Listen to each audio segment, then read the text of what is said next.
Кушман кушуак кешиңиздер менен ардактуу кыргызстандыктар, бүгүн иш күнүнүн кечи, бүгүн иш аптанын алгачкы күнү, бүгүн дүйшөмбү, биринчи күн. Баарыбыз жең түрө күнүмдүк билеттерибизге, күнүмдүк аткара турган иштерибизге кириштик.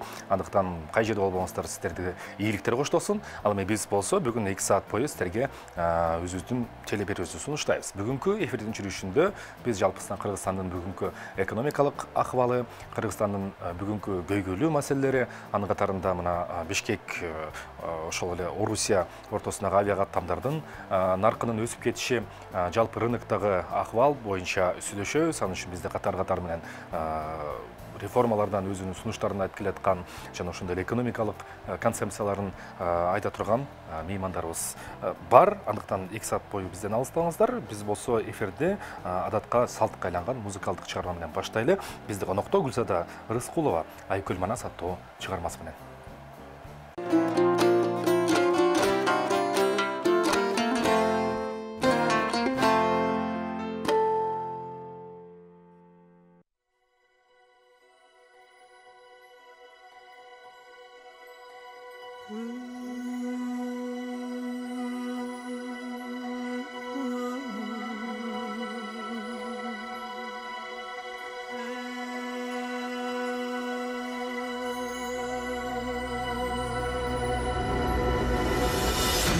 Тасы түгел хан, түнің қыдыр дарыған, башқа тасы бары хам, башынан қыдыр дарыған, түрішкін дұшман оңбоғын, түнің құдай құлбоғын, түні өткін жеріне, түпті чынар ұрынығын, басташқаны оңбоғын, башынан құдай құлдоғын, басып өткөн жерине батырым манас көк жалдым пазарлуу калла ордогон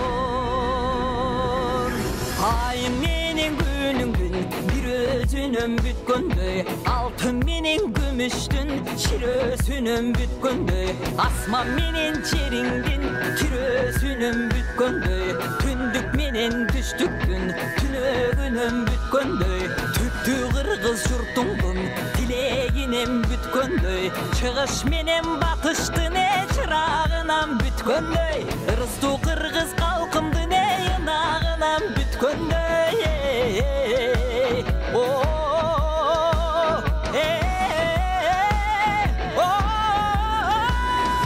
жараткан көкө теңирдин жалынан бүткөндөй аяламдын баарысы астын үстүн түшкөндөй айбатына манастын алды калың кара жер жерлигинен түткөндөй көктөн түшө калгандай көк жалманас баатырдын көркү күчтүң аргандай суудан чыга калгандай султан манас баатырдын сур күчтүң аргандай жер көтөргөн балбандай жер жайнаган кол келсе жетигин гана манас кабылан жекеле сайып алганда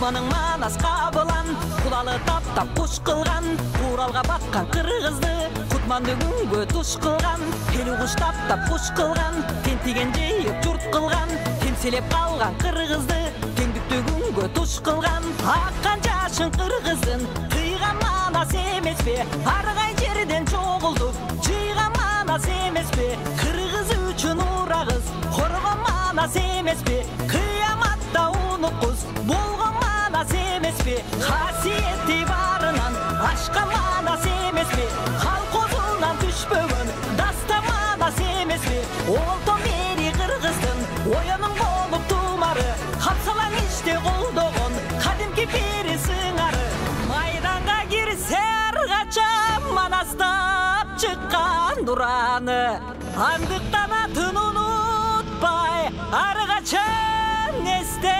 батуралыңы.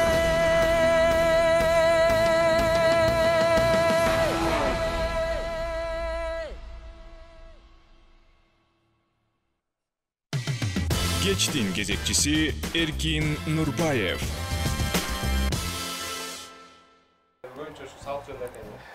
Дагы бир жолу кутман кечиңиздер менен биз мына Айкөл Манас жагыргы чакта мына ушул Кыргызстандан чыккан, чет өлкөнү тааныган кесипкөй адамдарыбызды уламдан улам эфирге чакырып, алардын ой пикири менен алдыны көз караштары менен таанышып турабыз. Кийинки биздин коногубуз чет өлкөлүк инвесторлор ассоциациясынын төрагасы, аны менен катар коомдук негизде жарандык авиация агенттигинин коомдук кеңешчиси, экономист жана реформалар боюнча өзүнүн түшүнүктөрүн байма-бай социалдык желилерде билдирип келе жаткан Кайрат Итибаев мырза, саламатсызбы? Кутман кечиңиз менен. Саламатчылык. Куш келипсиз. Рахмат. Биринчиден рахмат чакырууну кабыл алып келип бергениңизге. Экинчиден мына сиз биздин студияга келер менен дароо эфир кайсы тилде болот дегенде кыргызча деп айтканда, эмне үчүн англис тилинде эмес деп бир мындай кандай айтсам, өкүт менен айттыңыз да. Ошонун себептерин сурасак болобу? Себеп деген сиз кайсы эфирге баратканыңызды билесиз. Биз деле билебиз кыргыз тилинде уланаларын. Эмне үчүн англис тилинде болуш керек эле? Мындай Арстанын айткан сөзү бар да. Элдин арасында бийиксиң, элден чыксаң кийиксиң депчи. Анан ошо чет өлкөлөрдө жашап жүрүп, окуп жүрүп, иштеп жүрүп, Чехия, Германияда ал жакта ошо биздин кошуна эле элдердин маданиятын, экономика, чарбачылык жактарын көрсөткөн атайын каналдар бар экен да. Мисалы Казакстандыкы Ата мекен деп аталган каналы бар. Англис тилинде көбүнчө алып барат. Кошуна Өзбекстандыкы дагы бар, Кытайдыкы CCTV'ни айтпай эле койгон, бир 7-8 10 чакты Африканы өзүнчө кылып чыгарып көрсөтөт. Кореяныкы Arirang, Японияныкы NHK, Орусияныкы болсо Russian Today. Анан ошондой карадым, эмне үчүн Кыргызстандыкы жок? Ушу Кыргызстан ичинен эле эзилип эле бири-бирибизди Бишкекте эле Бишкектин ичинде жүрө беребизби деп ой келет да. Анан азыркы күндө журналисттер чакырган сайын ушинтип сурай берем, тамашага салыпчы. Англисче болсо мен англисче эле жооп берет элем, жакшы болот эле. Анткени дегенде багы тажрыйба кылбасаң унута баштайсың да англис тилинде элечи. Анан ошон үчүн мен бул жерде дагы чакырык айтат элем. Келгиле, дүйнөгө тартуулайлы. Кыргызстан кандай экен? Кыргызстанда эмне иш кылса болот? Бул жерде кандай мүмкүнчүлүктөр бар? Ошо англис тилинде бир улуттук телеканал болсо деп ойлойт деген тилегим бар да. Ошол тилегиңиз ишке ашышы үчүн бизде эмне негиз бербей жатат? Эмне тоскоол болуп жатат? Эмне үчүн бул тилегиңиз мына бүгүнкү күндө ишке ашпай турат? Бирок аша турган жайында эле, себеп дегенде 21-кылымдын 21-жылынын кече күнү 21-күнүн өткөрдүк. Өзүнчө символикалуу дата болду. Дүйнө жүзү эбактан эбак эле алдыны көздөй кеткен. Ал жакта бүгүнкү күндү гана эмес, келечекке 10, 20, 30, 100 жылдык программалар жазылып, ошол эле ООНдун Бириккен Улуттар уюмунун биргеликтүү адамзатынын максаттары деп белгиленген ушундай жолдор негиз катары салынган. Биз бүгүнкү күндө көр турмуштан, күнүмдүк оокаттан башыбыз чыга албай турат. Эмне үчүн дейбиз? Эми бул системдүү кризис, эң негизги саясий, экономикалык жана социалдык 3 аспектте бизде кризис да бүгүнкү күндө. Мен эми проблемасын билесиздер, мен чечүү жолун айтат элем да. Анткени мөөнөт аз, ушундай мөөнөт мүмкүнчүлүк берип аткандан кийин элге багы эсте каларлык бир эле гана сунуш айтам, ошону тегерегинде сөз жүргүзсөк жакшы болот да. Эң негизгиси Кыргызстанда биз өзүбүздүн мамлекеттүүлүгүбүздү, өлкөбүздү бекемдеп сактап калалык десек, биз деген ошо кыйырсалыктан башташыбыз керек. Мына Европада мен жашап иштеп көрдүм, өзүмдөн сурайм да, эмне үчүн ал жерде мындай кең казып сатып сатпаса, бирок биз ошо Кыргызстанда жашап алып, ошол жакта элестетебиз да, ошол жактагыдай инфратүзүм болсо, ошол жактагыдай маданият, тартип болсо, ошол жактагыдай мындай бейкутчулук болсо депчи. Анан дагы эмне үчүн десем, ошо көбүнчө салыктар менен жашайт экен да, ал жакта институттар, мамлекеттик институттар салыктардын кирешесине жашайт экен. Анан дагы салыктын кайсы кирешеси десем, ошого кошумча нарк салыгы да. Орусча айтып жүрөт НДС деп, налог на добавленную стоимость. Англисчеси VAT, Value Added Tax. Ошо НДС'те биз жөнгө сала албай койдук да. Мен келгенден бери 2,5 жыл болду. Президентке, премьер-министрге, ошо өкүлдөргө кат жаздым. Ошо ирэеттечи.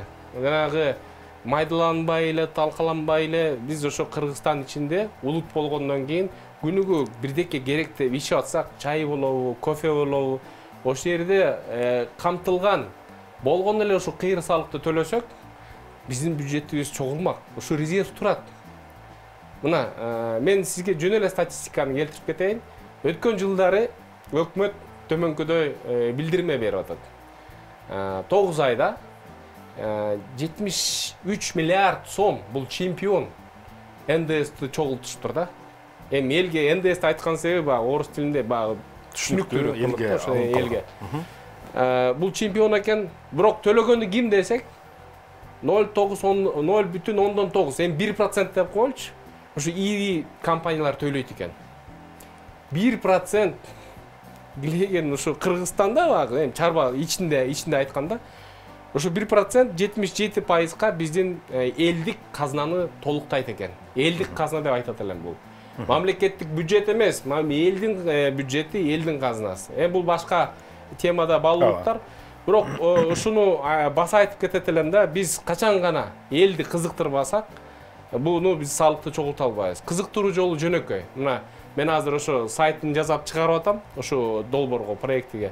Эң негизги 5% кайтарып берсек, мына Эркин мырза, сиз чогулткан чектерди алып туруп берсеңиз салык кызматына, ошондон 5%-ын кайтарып берсе сизге кызыктуубу? Кызыктуу. Кызыктуу. Кэшбэк сыяктуу болот турбайбы? Салык кэшбеги болот да. Анан калган 10%-ын мамлекетке, багы элдик казнага өтсүн. Калган майда чүйдө салыктардын баарын жоюп туруп эле жөнөкөйлөтүп койсок, ошондо биз деген көмүскө экономикадан шаар эле чыгабыз. Ар бир керектетүүчү кардар, мына сиз, мен, бул потенциалдуу фискалдык элдик кызматкер болуп калат да. Ошондо жанагындай текшерүүлөрдүн деле кереги жок болуп калат. Анткени дегенде сиз, мен өзүм кызыктар болом. Өзүбүз кызыгып сурап алабыз, дүмүрчөгүңдү бер. Дүмүрчөктө көрсөтүлүш керек. 15% кошумча нарк салыгы, азыр 12 да. 15 кылалы, 5-ни сизге, 10-ун мамлекетке кетсин. Анан ушундай кылып туруп, дүмүрчөктү алып туруп, кварталда бир жолу сүрөткө тартып болобу же почта мененби же өзүң алып барып бересиңби, салык кызматына санатып берсек, ошо 5%-ты биздин капчыкка теги банкта турган кайтарып берсе, мисалы үчүн 100 миңге тамак алдыңар, жедиңер, айдадыңар машинени, мисалы үчүнчү айтайын. 100 миңдин 5%-ы 5 миң сом. Жакшы да. Анан дагы стимулдаштыруу жолу бул лотерея. Буну дагы практикада бар, дүйнөлүк практикада. Багы үйгө, үй алганга, же машине, же болсо ошол эле путевка дейли. Ойнотулса, ал дагы күчөнөмөк да, элдер дагы көбүрөөк алып, дүмүрчүктөрүн берип, номерлерин алып, карап, лотерея жеңип алгангачы. Бирок эң негизгиси ошо Кыргызстандын бюджетин 5 эсе көтөргөнгө, 7 эсе көтөргөнгө мүмкүнчүлүгү бар. 1 триллион сом болот киреше жагычы. Азыркы күндө мына 163 миллиард болгондо мурун багы тынчке пандемияга чейин. Азыр эми 1 миллиард доллар менен айтканда 1,5 миллиардка жетпеген акча чогулат. Бизде азыр мына 120 миллиарддын тегерегинде чогулт этте албай атабыз, чогулта албай атабыз бюджетибиздечи. Ушу ички керектелүү саясатын багы туура жүргүзсөк, кыйыр салыгы киргизсек баардыгына, бул жерде 1 триллион сом жөн эле чогулат. Ошондо массалык тиричилик коррупция дейбизби, аны мындай эле оңой эле жоюп коет. Коррупциянын бир эле гана жою жолу бар, айлыкты көтөрүү. 5 эсе айлык көтөрсөк, ошол эле милиция кызматкери, медайымга, жөнөкөй мугалимдерге, бул жерде багы тиричилик массалык коррупция жоголот. Саясий коррупция бул өзүнчө тема. Албетте ал жерде жанагындай териштирүүчү, өзүнчө күч структурасында иштеген кызматкерлер иштеш керек. Бирок могу бизде мына төрөлгөндөн баштап өлгөнгө чейин акча алып атпайбы? Биздин мамлекетибиздечи. Ошо начар нерсени жоюу жолу бул ошо эң биринчиден айлык көтөрүү, экинчиден эми камсыздоо системасын өзүнчө тема да. Кайрат мырза, сиз жогоруда айттыңыз, мына ушундай кыйыр салык салуу формуласын кагаз иретинде негиздемеси менен тапшырып бердим тийиштелүүчү органдарга, керек болсо жогорку бийлик бутактарына чейин барып келдим деп. Кабыл алуу болдубу? Каралдыбы маселеңиз? Эгер каралган болсо, эмне үчүн каралган жок? Эмне үчүн бул багытта бардыгы айкын, түшүнүктүү, жеңил болуп турса дагы эле мындай каршылык күч болуп атат? Эми билесиз да, бул жерде мен мындай эле божомол айтышым мүмкүнмүн, бирок азыр статистиканы караңыз, 85%, 90% жанагындай талашта, салык төлөө талашында ишкер дайыма жеңилет да. Багы мынчасын төлөп турсун деп мындай таза иштеген ишканаларды кыйнап кыстагандар фактылар бар. Таза иштебегенде жанагындай анча-мынча чатыры бар, крышалары бар дегендер, алар деген көмүскөдө кала берет. Анан ошол схемалар жоюлуп калып атпайбы? Биз деген бардыгына тегелей бирдей шарт киргизсек, мисалы үчүн баарыбыз деген ошо кошумча нак салыгын эле төлөйлү, таза пайдадан түшкөн салыкты жок эле өнтө эле койгула, жок эле койгула, сатуу салыгын эле жоюп койгула. Ошо эң негизги басымды ошо эң негизги бул кыйыр салык НДС менен эле акцизге койгула десек, бизди укпайт. Анткени дегенде ал жакта өздөрүнүн кызыкчылыктары бар. Ал жакта ошо өздөрү отурат да ошо схемалардачы. Мен бул божомол деп айтып атам, бирок коррупциогендик факторлор көп. Анан дагы бир нерсе айтат элем, булардын баары жоюлмак да. Анан жанагы түз салыктар боюнча бул өзүнчө тема. Жанагындай социальный отчисление, камсыздоо тиги бу. Ал жакта дагы баары көмүскөдө. Анткени дегенде 17-25 деп мен жумушка сизди алсам, мен төлөйм, сиз өзүңүздөн 20% төлөйсүз, ошо менен мындай көп чыгып атат да. Аябай эле көп. Аябай көп. Ошон үчүн теңдикке келиш керекпиз да. Сиз 10 төлөңүз, мен 10 төлөйүн. Ошондо пенсиялык система, солидардык системадан анан тиги топтомо системага өткөнгө шарт түзүлмөк да. Бирок азыркы ушундай шартта баары көмүскөгө качып атат, баары патентке качып атат, баары контрактка качып атат. Анан ушундай экономикабызда биз деген эртең күнү жумуш орундарында түзө албайбыз, инвестицияда тарта албайбыз. Анткени дегенде бул жерде адилеттүүлүк, акыйкаттык мындай бир система жок да, салык системасында. Мисалы үчүн биз чет өлкөлүк ишкерлер ассоциация дегенибиз менен биздин колубуздан мындай системдүү чечимдерге биздин колубуздан келбей жатат. Биз колубуздан келгенибизди мына жеңилдеттик. Мындан 3 жыл мурун жана инвестициялык виза алганга, анан ПМЖ алганга, ВНЖ алганга, бирок биз деген биз кичинекей эле чакан ассоциациябыз да. Анан тышкы ишкерлер болсо бизде кайра тышка чыгып кетип атат. Анткени бул жерде туруксуздук болуп атат, коопсуздук маселеси көтөрүлүп атат. Анан мага көп эле айтышты да, арызданыпчы, мына мен бу жерде төлөсөм, кафе, ресторан иштетсем, бардыгындай төлөтсөм, оборотум 8 миллиондон көп болсо, тигиники 8 миллиондун астына жашыр эле качып бөлүп атса, аныкы албетте 20 сомго арзан болот, ошо эле кофеси же тамак ашы депчи. Мен эмне кылам деп. Мен эмне кылам депчи. Анан менин тилиге каршы жанагындай тырмак чалганда салык оптимизациясы деп коет. Эми жазылган нерсе менен иш кылалы да дедим, анда эмне кылмак элек. Анда мындай бөлгөнгө, жарганга, бирок бизде ошон үчүн улуттук корпорациялар жок да. Ошон үчүн бизде жанагындай биржа фондуда иштеген жок. Анткени дегенде бизде ири компания, ачык иштеген ири компания иштегенге бия Кыргызстанга ыңгайсыз. Биржа фонду бар, бирок бизде ачылган. Бар, бирок анысы багы бизде баалуу кагаздар менен иштегенге, мисалы үчүн шарт жок болуп атпайбы? Анткени дегенде корпоративдик башкаруу деген эмне экенин түшүнбөйт. Бизде көбүнчө үй бүлөлүк бизнес, анан көмүскө төлөсө дагы жартылай төлөшү мүмкүн. Калган болсо тиги чөнтөк акча кылып зарплатасын, компенсациясын берип атпайбы? Анан мен ошо айтып атам да, мен жаман көрүш мүмкүн да. Кайрат ушинтип эле айтып берет тиги бу. Менде бизнес ассоциацияда шериктештерим бар. Алар дагы түшүнбөйт да, айтат да, кайрат эмнени айтып атасың, биз патент менен иштеп көмүп калганбыз, башкалар бербейт да, анан мен вычет кылышым керек эле да, тиги бу дейт да. Албетте бул деген багы азыр эле бүгүнкү күндө эле чечилүүчү маселе эмес. Бунун бир формуласын чыгарып, анан тармак кылып туруп кыскарта башташ керек да, 5 жылга план коюш керек. Анан мындай барып туруп анан кийин бир таза, жакшы бир деңгээлге өтүп алсак, адал мындай шартка өтсөк, ошондо жакшы болот да. Азыр чакан орто бизнестин 90% көмүскөдө. Азыр айтып атышат жалпы Кыргызстанда бир 30-тан 60%-ке чейин деп. Жок, 90% деп айтып аталам. Анткени дегенде мына түз салык боюнча мисалы үчүн айтайын, бизде бүгүнкү күндө мындай кулчулуктун деңгээлинде жашап атабыз да. Анткени аларга пенсия төлөнбөйт, камсыздоо төлөнбөйт. Алар патент менен келет, иштейт, кээ даже келишими жок иштейт азыр. Көп эле ишканалардын баары ошондой. Алар карыганда эмне болот? Багы аларды да ойлош керек да келечегин. Социалдык фонд айтып атат, 30-жылга карата кыргыз пенсиялык системасы таптакыр эле батып кетет. Катастрофага учурайт деп атат. Анткени дегенде азыркы эле күндө ошо официалдуу расмий иштеген 1-ден 10-дан 8, 2 деп кой, 2 төлөгөн киши 1 пенсионерге иштейт экен да. Ооба. Анан багы солидардык система бул 3-төн 1 да. 3 төлөш керек да сиздин пенсияңызга. Ал система азыр Кыргызстанда толугу менен сынган. Андай шарт жок Кыргызстанда. Мына 90-жылдан бери келип атат, багы баары эптеп бизнес кылып атат, анча-мынчасын көрсөтпөйт.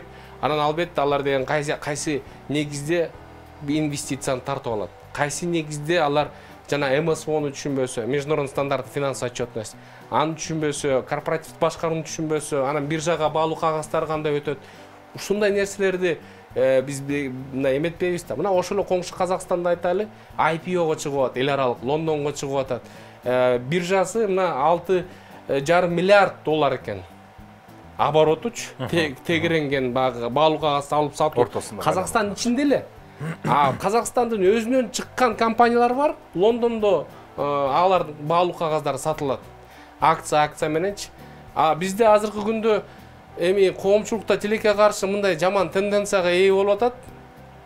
Багы билимдүү, илимдүүлөрдү да жаман көрүп атат да. Силер деген көрдүк.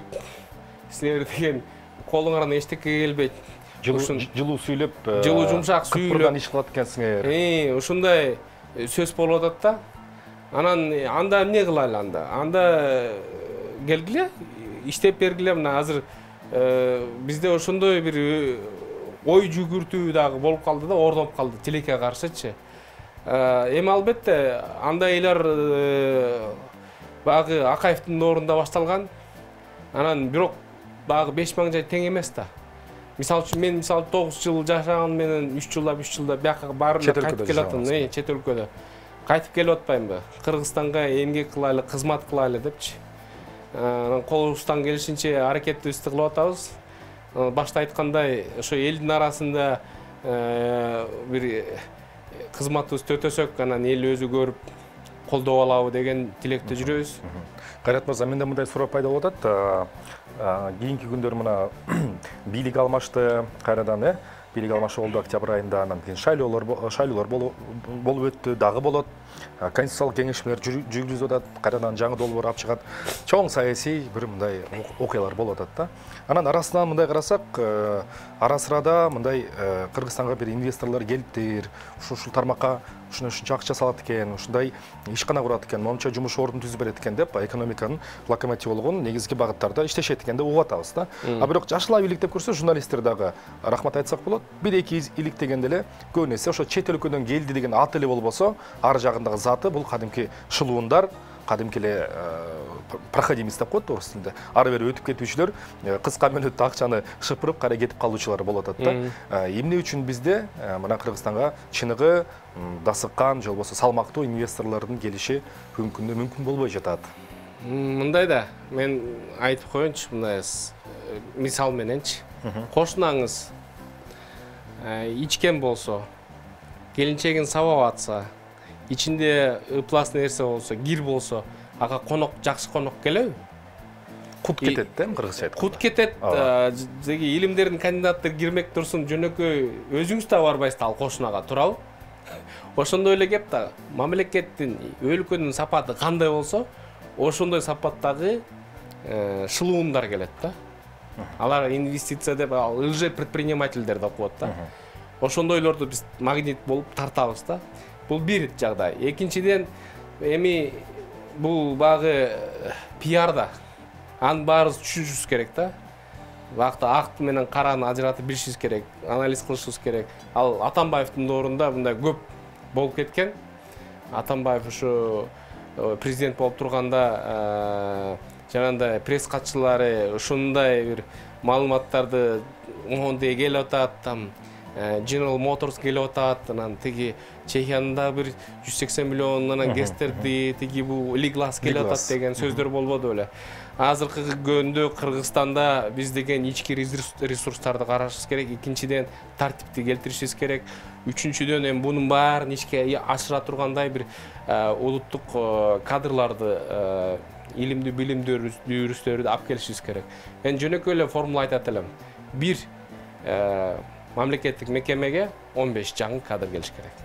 Аларды багы көп эле жанагындай ГКС аркылуу эсеп чайкап чукка бербей, багы мол мыйзам билесиң, тигин билесиң деп. Чет мамлекеттен окудуңбу? MBA барбы? Кел иште. Англисче билесиң? Кел иште. Реформаны ишке ашыр. Жаш болсун. Мына мен өзүмдү айткан жокмун, мен жашым 39. 35ке чейин болсун. Михаил Саакашвили ошондой кылбады. Жаштарды алып киргизди, зам министр кылды. 30га чейинкилерди киргизди. 30га чейинкилерди алып киргизбеди. Алар деген коркпойт да. 28 жаш. Жалыны бар да. Ооба. Алар коркпойт. Багы тажрыйбасы жок мамлекеттик. Берде мени сурайт да. Мен тажрыйбаңар деле көп эмес экен дейт да меничи мамлекеттик секторда. Мен айтам, кайра сүйбөйсүңөр. Жакшы эмеспи? Кайра сүйбөйсүңөр депчи. Эмнеге десе, биздин госсектор 30 жылда эмнени үйрөттү дедим. Эмнени үйрөттү? Чай куйганды, жагалданмайды. Андан тышкары багы схемалардан башка эмнени үйрөттү? Схеманы башат ошолор да. Жок, ошо да анан кийин мен айтам да, биз деген жада калса тышкы карызды төлөйлү деген негизде эмес, ушу улан кыздарыбызга сырттан окуп келген, чет тилдерди билген, ой жүгүртүүсү жаңыча, шаарда жашап көргөн, шаар эмне экенин билген түшүнүгү бар улан кыздарыбызга айлык төлөп берели деген атайын бир асыл баштуулардын фондун ачып, эсеп счетун ачып бергиле. Ошол жерден бир $1000 кем эмес айлык манайын берели 3 жылга, 5 жылга деп. Мына иште Садыр Жапаров өзү кепилдик берет, саясий колдоо, туруктуулук берет.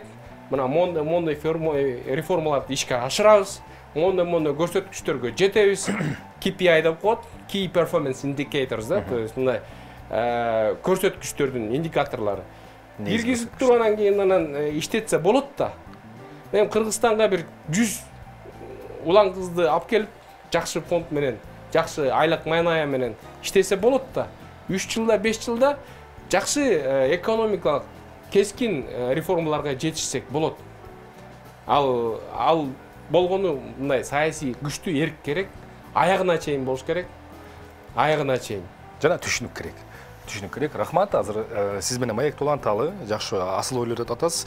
Биз дагы кичинекей чакан берүүбүздө өзүбүздүн чакан экономикабыз бар. Аны биз жарнамалык блок деп атайбыз. Биздин көрсөтүүбүздүн негизги көмөктөшкөн негизги өнөктөшүбүз Имарат прогресс курулуш компаниясы. Азыр бизде жарнама, андан кийин мына ошол экономика тууралуу, келечек тууралуу Кайрат Титибаев менен болгон кызыктуу маекти улантабыз.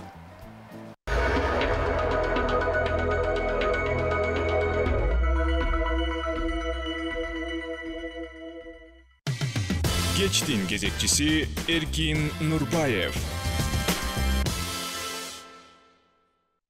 Кайрат Титибаев, аны менен биргеликте мына чет өлкөлүк инвесторлор ассоциациясынын төрагасы менен биргеликте сиз мына жарандык авиация агенттигинин коомдук кеңешчиси болуп эмгектенесиз.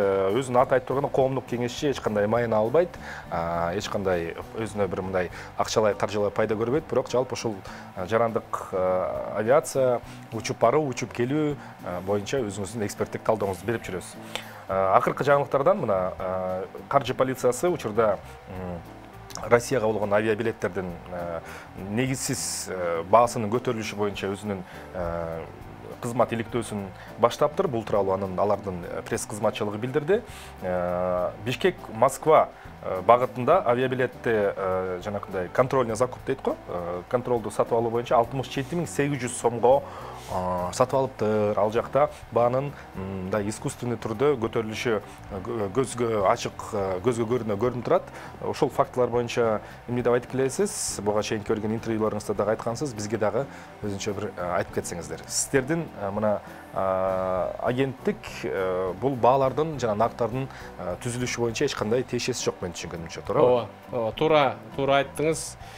2012-2013 мен иштеп кеткем агенттикте. Азыр кайра чакырышкандан мен багы элге туура маалымат жеткизүү иретинде азыр кол кабыш кылып жүрөм иштеп. Албетте мени эми түшүнбөй туура эмес кабыл алгандар бар. Комменттердин астында жазып атышат. Мен чындыкка туура келген адилеттүү сөздөрдү айтып элге жеткизип атам да. Анан мисалдар менен жеткизет элем да. Биз биринчиден агенттик бүгүнкү күндө учуу коопсуздугун биз кепилдик берип, ошо стандарттарды ишке ашырабыз. Биякта каттоодон өткөн эксплуатанттарга карата. Эксплуатанттар 2-3-кө бөлүнөт. Мисалы бул ошого аба майданы, аэропорт.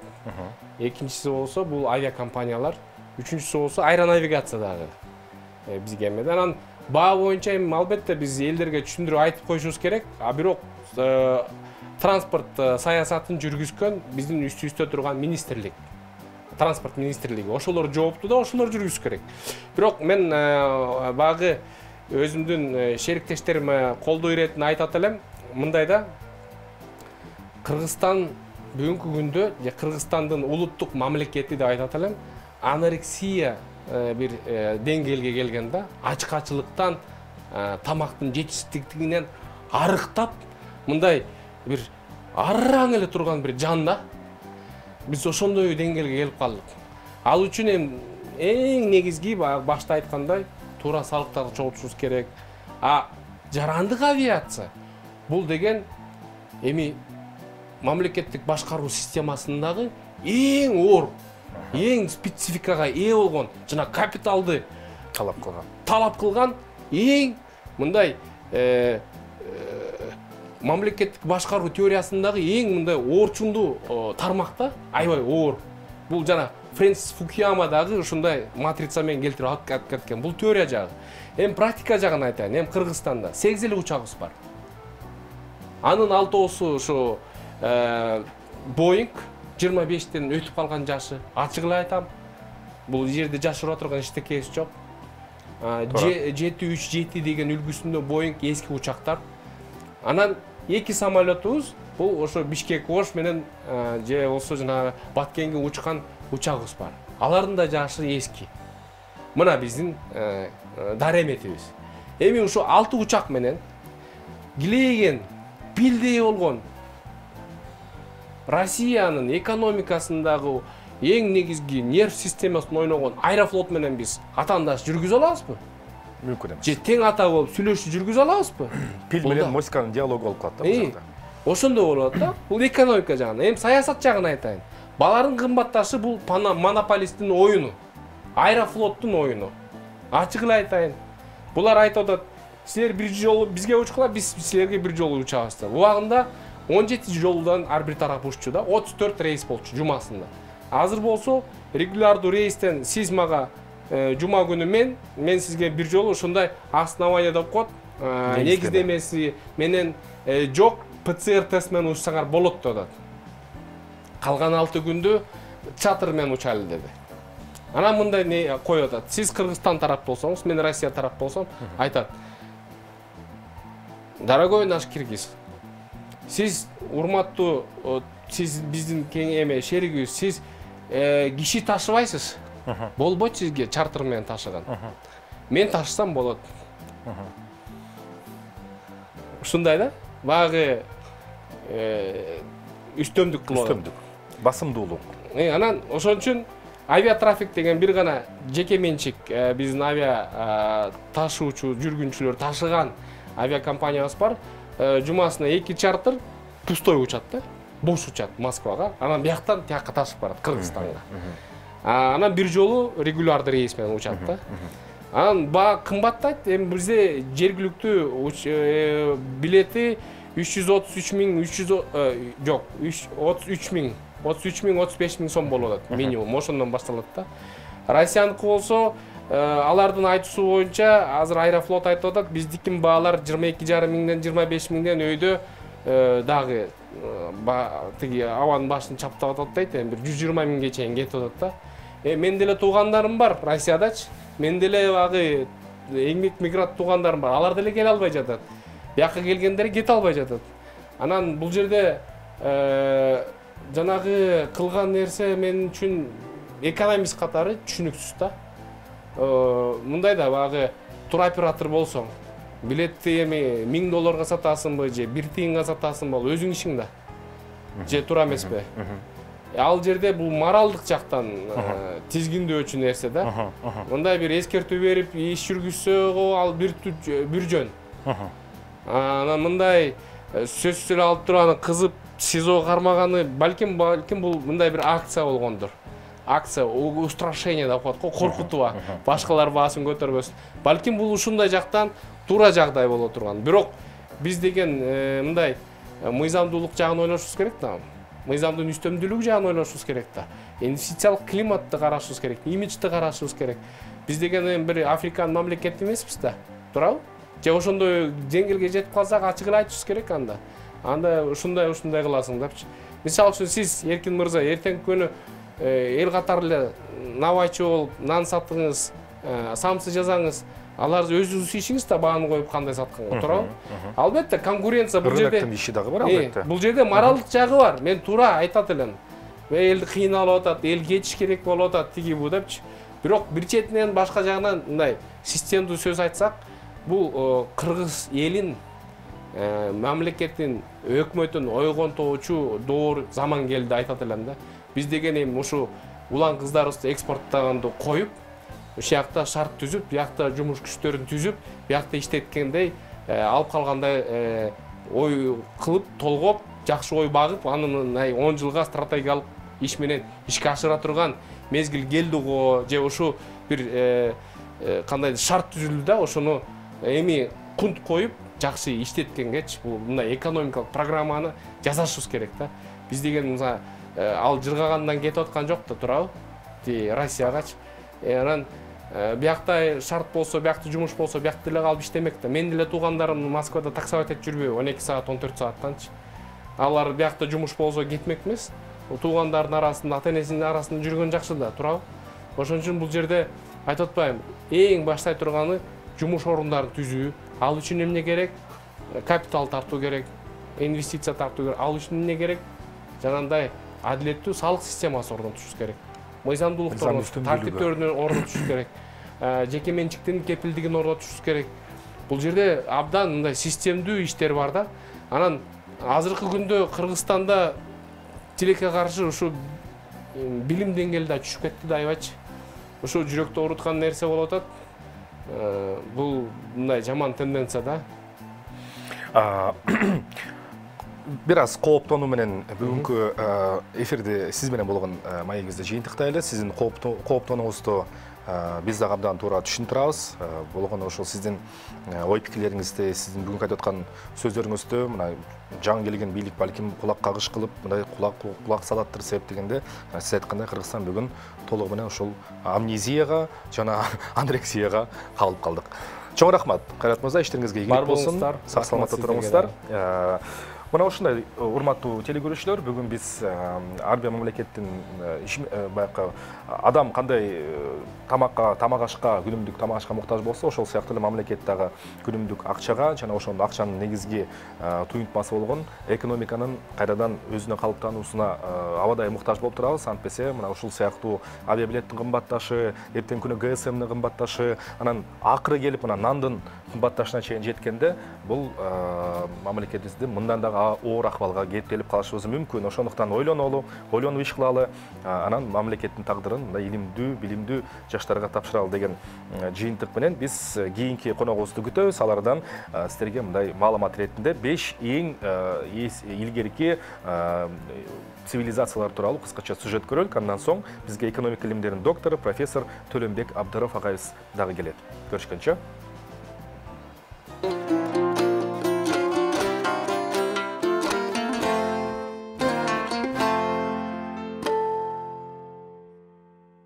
Адамзат тарыхында согуштар жана эпидемиялар, климаттын өзгөрүшү, аскердик чыр-чатактар же жанар тоо атууларынын натыйжасында бүтүндөй цивилизациялар жок болуп кеткен. Бирок көп учурларда бүтүндөй элдердин жоголуп кетишинин сырлары белгисиз бойдон калууда.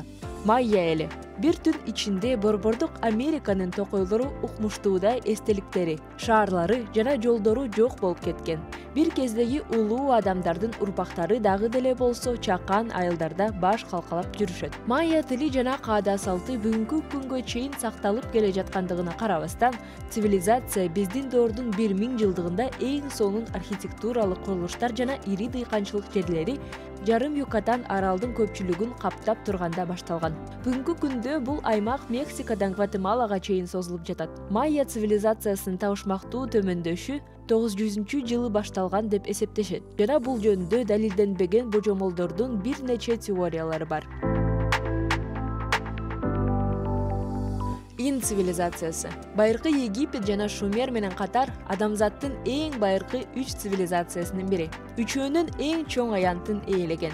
Бул цивилизация жөнүндө өтө аз маалымат бар. Ин Дравиц монументалдык имараттарды тургузуп, көлөө менен иштеп скульптураны өнүктүргөн.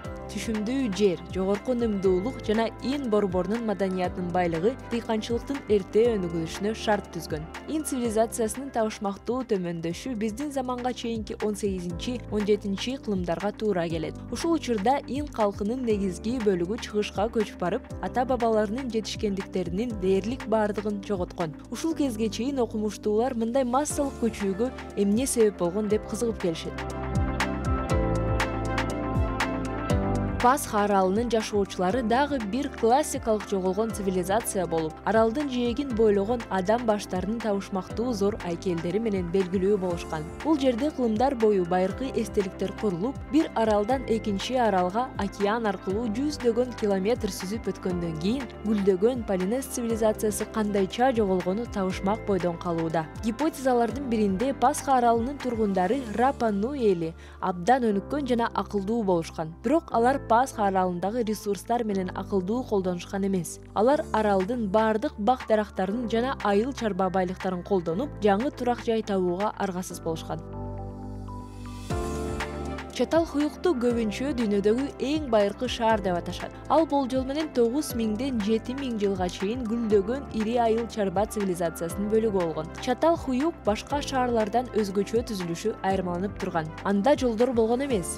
Анын ордуна жашоочулар ары уюлуна окшош үйлөрдү тургузушкан. Ал жерде үйлөр бири-биринин үстүнө салынып, кире бериш жери чатырда жайгашкан. Дубалдын сыртында адамдар колунан келгендин баарын өстүрүшкөн. Үйдүн кире беришин тургундар букалардын баш сөөгү менен кооздоп, көз жумган туугандарынын сөөктөрүн жерге көмүшчү. Цивилизация темир дооруна чейин жана сабаттуулук орно электе эле пайда болгон. Бирок ошого карабастан ал ком абдан өнүккөн болгон экен. Бул жөнүндө тастыкталган далилдер бар. Археологдор жүздөгөн көркөм жана ырым-жырым буюмдарын табышты. Эмне үчүн эл шаардан чыгып кетти? Бул суроого азырынча жооп жок. Европалыктар Түндүк Америкага келерден мурун Миссисипи деп аталган байыркы Кахойки цивилизациясынын тургундары жылдыздардын кыймылын көзөмөлдөө максатында эбегейсиз чоң пирамидалар, дөбөлөр жана жыгачтан жасалган курулуштар менен курчалган чоң шаар курушкан. Цивилизациянын гүлдөп өнүгүшү биздин замандын 6-14 кылымдарына туш келип, шаар 15 чарчы километрге созулуп, эбегейсиз чоң аймак болгон. Кахойканын калкы ошол учурда 40 000 адам болгон. Алардын көпчүлүгү чебер сүрөтчүлөр, архитекторлор, медиа кабыгынан жана таштан укмуштууда искусство жараткан дыйкандар болушкан. Адамдарды бул укмуштай шаардан кетүүгө эмне мажбур кылгандыгы толугу менен белгисиз. Кээ бир укмуштуулар шаарда оору жана ачарчылык башталган болушу мүмкүн деп ойлорун билдиришет.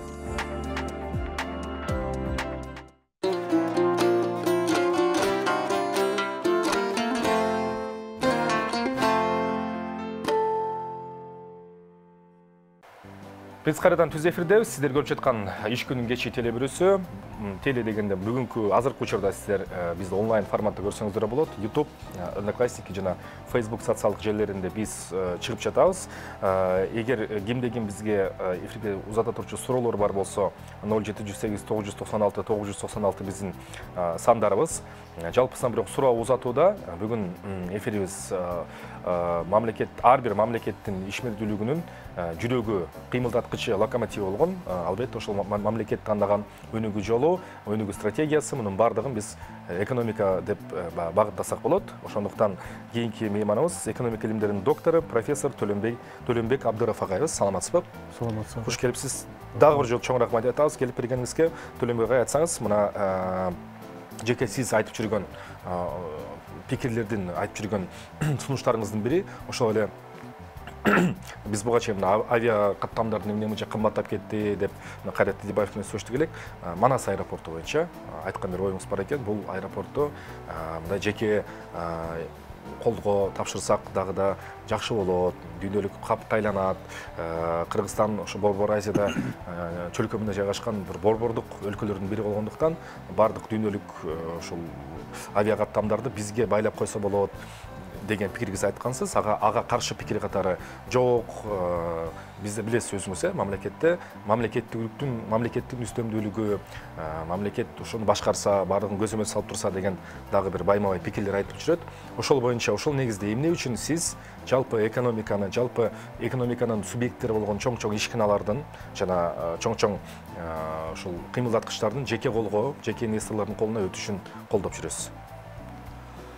Мындай жакшы бир суроолорду берип атасыңар да, эң негизгиси карап көргүлөчү. Мына кайсы мамлекет болбосун, аларда ошол жанакы чоң ири инвестициялардын келиши аябай көп эле да. Мисалы өнүккөн мамлекеттерди карап турсаңар. Мындай ушул мисал катары карап көрсөңөр, Америка болобу, башка жанакы Европа мамлекеттери болобу, алар сөзсүз түрдө ошол инвесторлор үчүн бир жакшы шарттарды, мындай жагдайларды түзүп берет да. Анткени өзүнүн күчү менен деле балким көп нерселер сала алышат, бирок эң негизгиси жанакы жаңы инвесторлор келгенде ошо кошо өзү менен жаңы технологияларды ала келишет, жаңы жабдууларды алып келишет. Анан ошону менен жаңы бай ишканаларды ачып, иш орундары менен камсыз кылып ушундай бир жүрүшөт да. Ошон үчүн көп эле мамлекеттерде мисалы инвестициялар үчүн аябай бир жакшы мындай шарттар түзүлөт. Кээ бир мамлекеттерде мисалы ошол мыйзамдарына дагы ушундай жанакындай бир жоолор кирген да. Эгерде ушундай жана форс-мажор бир шарттар түзүлүп калса, жер титирөө болобу, ушундай бир сел жүрүп калабы, же дагы бирдеме болуп калса, ошондо дагы мамлекет мисалы ошол инвесторлорго ошол чыгымдарын, жабыр тарткан чыгымдарын ошол толугу менен төлөп бергенге даяр болуп турушат да. Ошондойго чейин мыйзамдарына киргизген. Бул эмнеге антип кылышкан? Алар деген анткени ошол инвесторлордун пайдасын билишет, кандай ошол инвесторлор чоң бир пайданы алып келе турган. Ошон үчүн мен дайыма эле айтып турганым, ошол инвестор үчүн жакшы бир шарттарды негизи түзүп беришибиз керек да.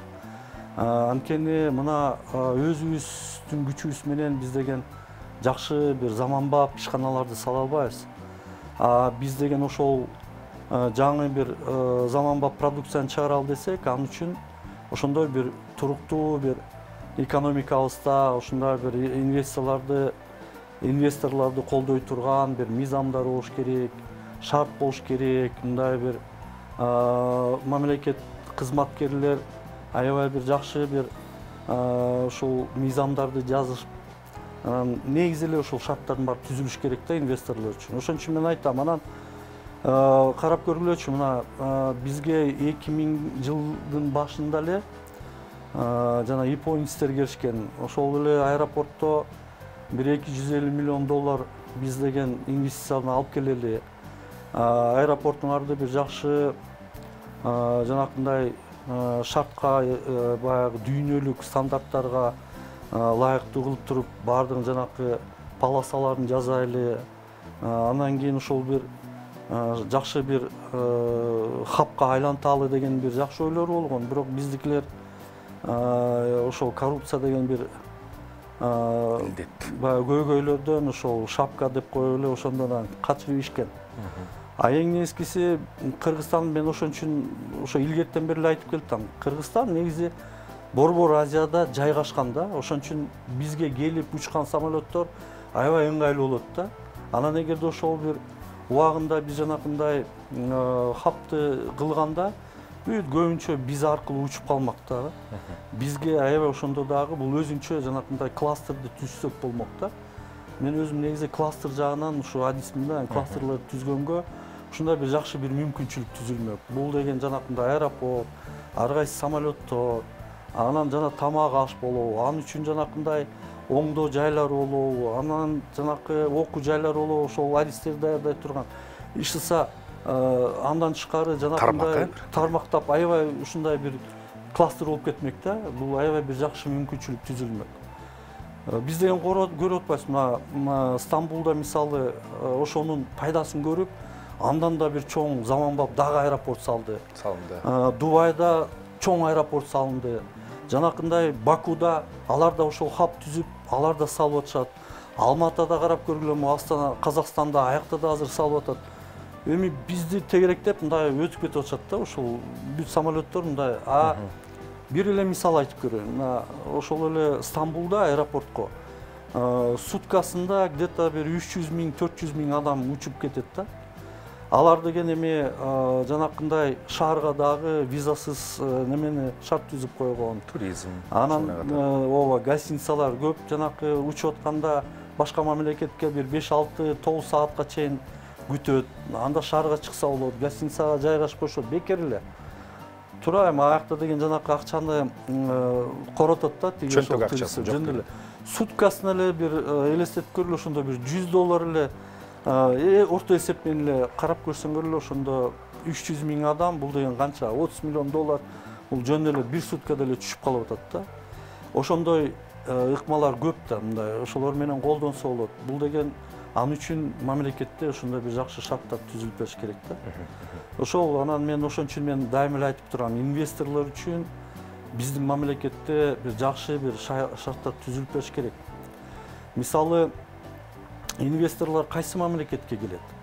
Алар деген жанакындай туруктуу биринчи саясат жагынан, андан тышкары ошол экономикасы мындай бир жакшы аякта дагы бир өнүгүү болуп аткан экономикага келет. Андан тышкары эң негизгиси бул деген ушул менчикти кандай коргойт экен, интеллектуалдык менчикти кандай коргойт экен бул мамлекетте деген. Анткени бул деген келгенде көрүп атпайсызбы, көп эле учурда менчикте баягы жакшы бир ишкананы ачат, анан эле бир кезден тартып кетишет аны.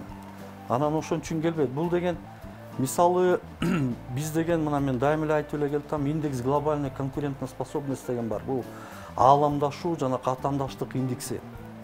Ал индексте 144 мамлекет бул деген изилдөө жүрүп турат. Дайыма эле ушул Давоста, жанакы Всемирный экономический форумда. Жыл сайын ошол жанакы жыйынтыгын көрсөтүп турат да. 144 мамлекетте ошол изилдөө жүрөт да. Кандай кылып жүрөт деп. Анан ал изилдөөсү дагы бул аябай мындай татаал изилдөө да, бул кылдаттык менен.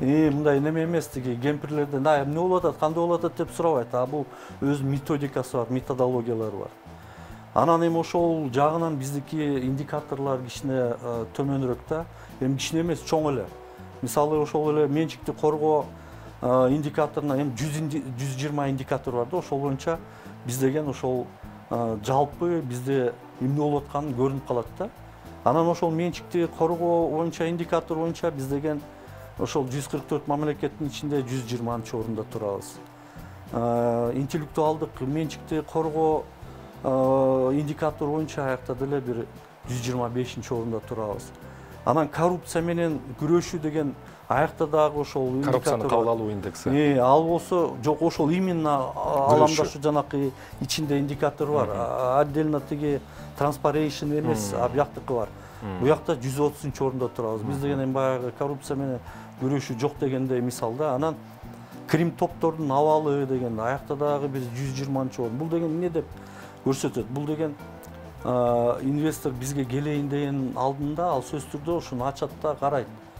Мисалы бар ушакка неме бир ишкана ачайын, жакшы бир мүмкүнчүлүктөр түзүп атат, көрөйүнчү дегенде эле бизде ошол начар бир сүрөт көрүнүп калып атат да, анан көптөрү келбейт. Келсе дагы бияка деген жанакындай бат эле соодан жүргүзүп ийген, бат эле бир көпкө баягы созулбаган нерселер жүргүзүп ишет да, анан ошону менен эле биз деген баягы жан неметип жүрөбүз да, баягы тартып жүрөбүз деген эле кеп да.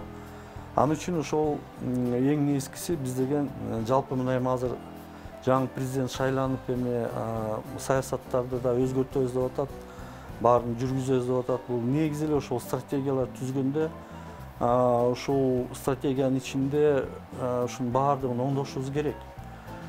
Эгерде ушунун баарын оңдосок, ошондо инвестициялар келет, ошондо жанакындай ишканаларды жана соода ишканаларды эле ачпай эле мындай бир өндүрүш, айыл чарба продукцияны өндүрө турган, заманбап продукцияны өндүрө турган ушундай мүмкүнчүлүктөр түзүлөт. Ошонун ичинде биз деген, мен айтып атпаймынбы, биз деген кластерлерди түзгөнгө аябай бир жакшы мүмкүнчүлүк түзүлөт. Биз деген ошону менен өнүккөнгө жалпы анткени Кыргызстан кичинекей эле мамлекет.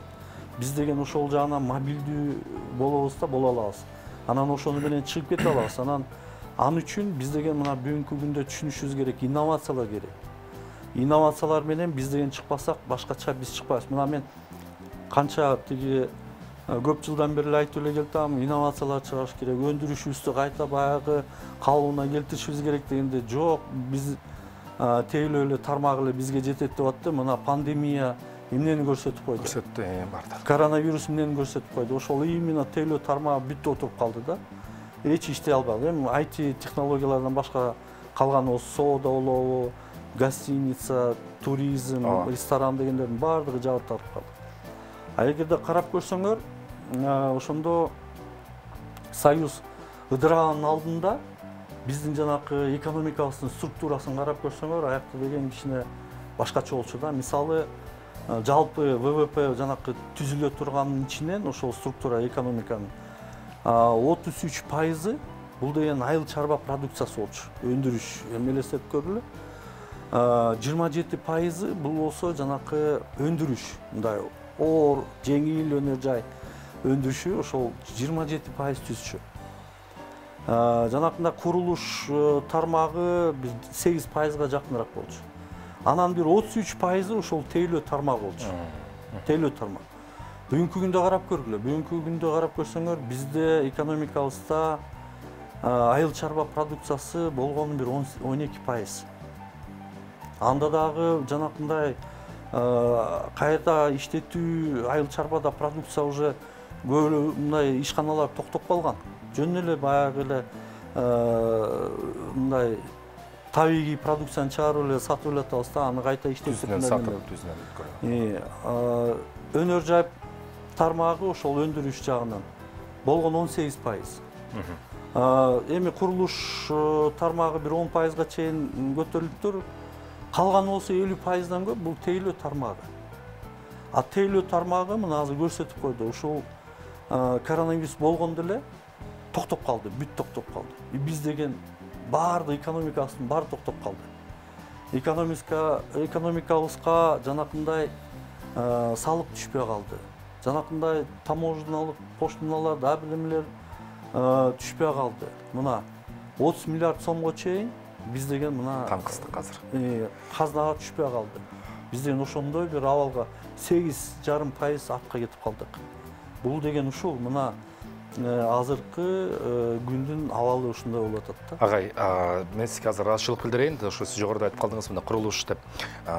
Ушурда Кыргызстанда өзгөчө Бишкек жана чоң шаарларда Бишкекте өзгөчө курулуш тармагы өзүнүн өзү жан багып, өзүнүн өзү эле күчөп, анан бул жакта дагы өзүнчө чоң окуялар байланышкан. Бирок биздин көп жылкы мына курулуш тармагындагы иштеп келе жаткан Имарат Прогресс курулуш компаниясы көрсөтүүбүз негизги өнөктөшү болуп эсептелет. Азыр бизде жарнамалык блок болсун, андан соң биз экономист Сакаевич менен болгон маекти улантабыз. Бир аздан кийин келебиз.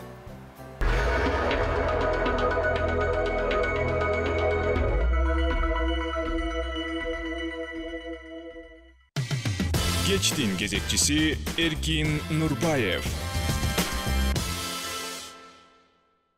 Бүгүнкү кечки кезегибизде биз өлкөдөгү бүгүнкү экономикалык акыбал, анын бүгүнкү диагнозу баарыбызга маалым болгону менен ушул акыбалдан кантип чыгып кетүү жолдорун сүйлөшөлү.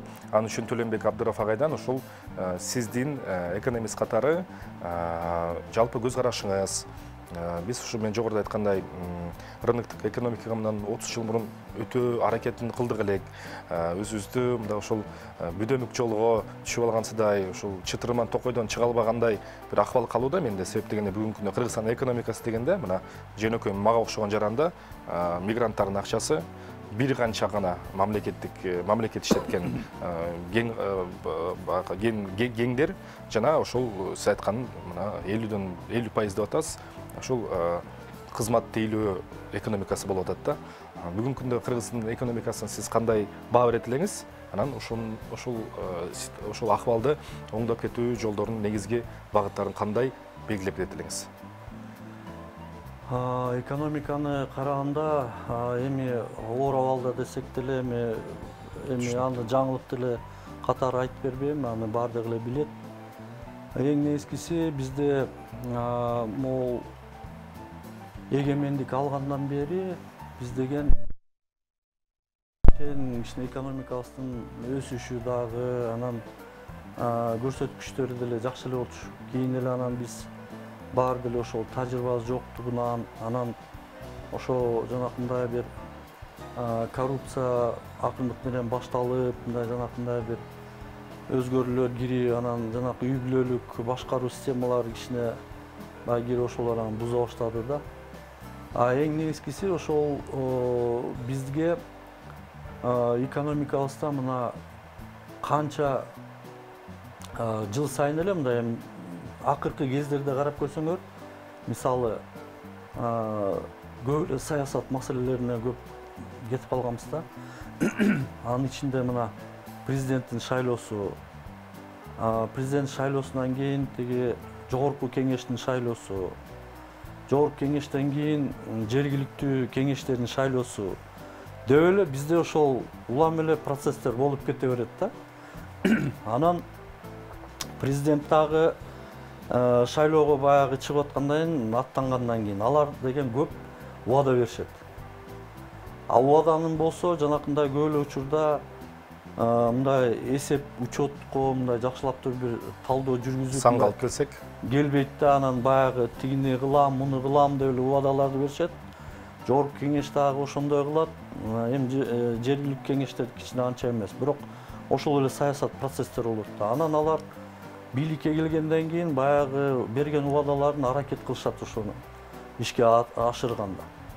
Анан көп эле учурда ошол жанакы айтып атпаймынбы, эсептелбеген убадалар алар деген ошол бизди бир кыйынчылыкка алып келет да. Ошентип биз деген экономикабызды мына эч кимиси экономика менен мындай бир чынында туруп бир экономикага көз чуркатып мындай бир ошону бир жакшылап туруп карайлы, көрөлү деген деле бир саясатчылар деле жок болду да. Анан эми түшүнүктүү, эгерде ошондой бир көңүл бурулуп алсак экономикага, көп эле учурда мындай өзүнчө эле бул экономика жүрүп эле, анан же өсүшү жок, же мындай азыр ушул абалга жетип калган ушу болду да. Анан эми муну оңдош үчүн биякта деген сөзсүз түрдө баягы эми көп эле учурда айтат, кандай бир бат жол менен ушундай бир бат бир мындай бир нерселерди өсүп кеткендей кылып туруп андай болбойт. Мындай баягы ыкчам түрүндө мындай бир боло албайт ал деген. Анткени экономикада сөзсүз түрдө мындай бир процесстер болуш керек да, система болуш керек. Ошого бир акырындык менен анан ишке ашырыш керек. Бирок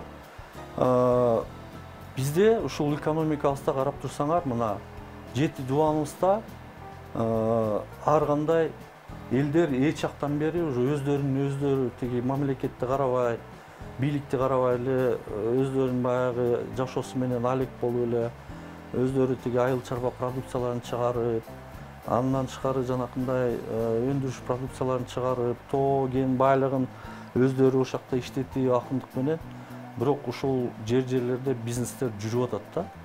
Анан эми азыр мамлекет үчүн ушундай бир жакшы бир мүмкүнчүлүк түзүп атат, ошолорду колдош керек болуп атат. Мына мисалы карап көргүлө, азыр бүт 7 областта ар кайсы продукция менен специализация болуп калган. Ошол деле мына Таласты карайлы.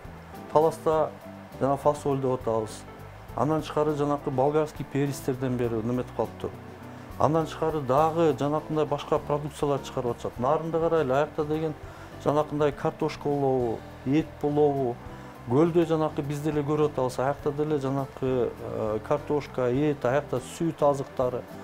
Ошону менен бирок аны жанакы кайта иштетиш керек болуп атат да. Аны иштетип, ал жанакындай кооперативтерди түзүп, ошол бириктириш керек болуп атат. Эми аны бириктирмейинче ошолорда. Бириктирбесе, ошол көлөмдөрүн көбөйтүп, ошону менен чыкпасак, биз деген майда чүйдө биздин эң чоң проблемабыз бул көйгөйүбүз. Бул деген ошол мелкотоварность деп коет. Майда дүң продукцияны чыгарган маселе ошол болуп атат да. Мисалы биз деген ошол деле Кытайга деле продукцияны чыгарганга мүмкүнчүлүгүбүз бар. Мына табигый, экологический, баягы таза продукцияны чыгарсак, ал деген бир топ кымбат турат да, ал Кытай алат. Бирок алар үчүн биз деген жанакындай үзүлбөс ушундай бир поставкаларды коюшубуз керек да, мында туруктуу ушундай поставкалар болуш керек да, продукциялар. Анан көлөмү да көбүрөөк болуш керек да. Анан мына мисалы ошол деле Шойгу жанакы оборона министри тиги Россиянын ал деле айтканда бизге бергиле жанакындай картошка деп атасыңар. Бирок 60 000 тоннадан жыл сайын берип тургула. Биз деген ошол үзгүлтүксүз ушундай бир туруктуу поставкалар болуш керек да.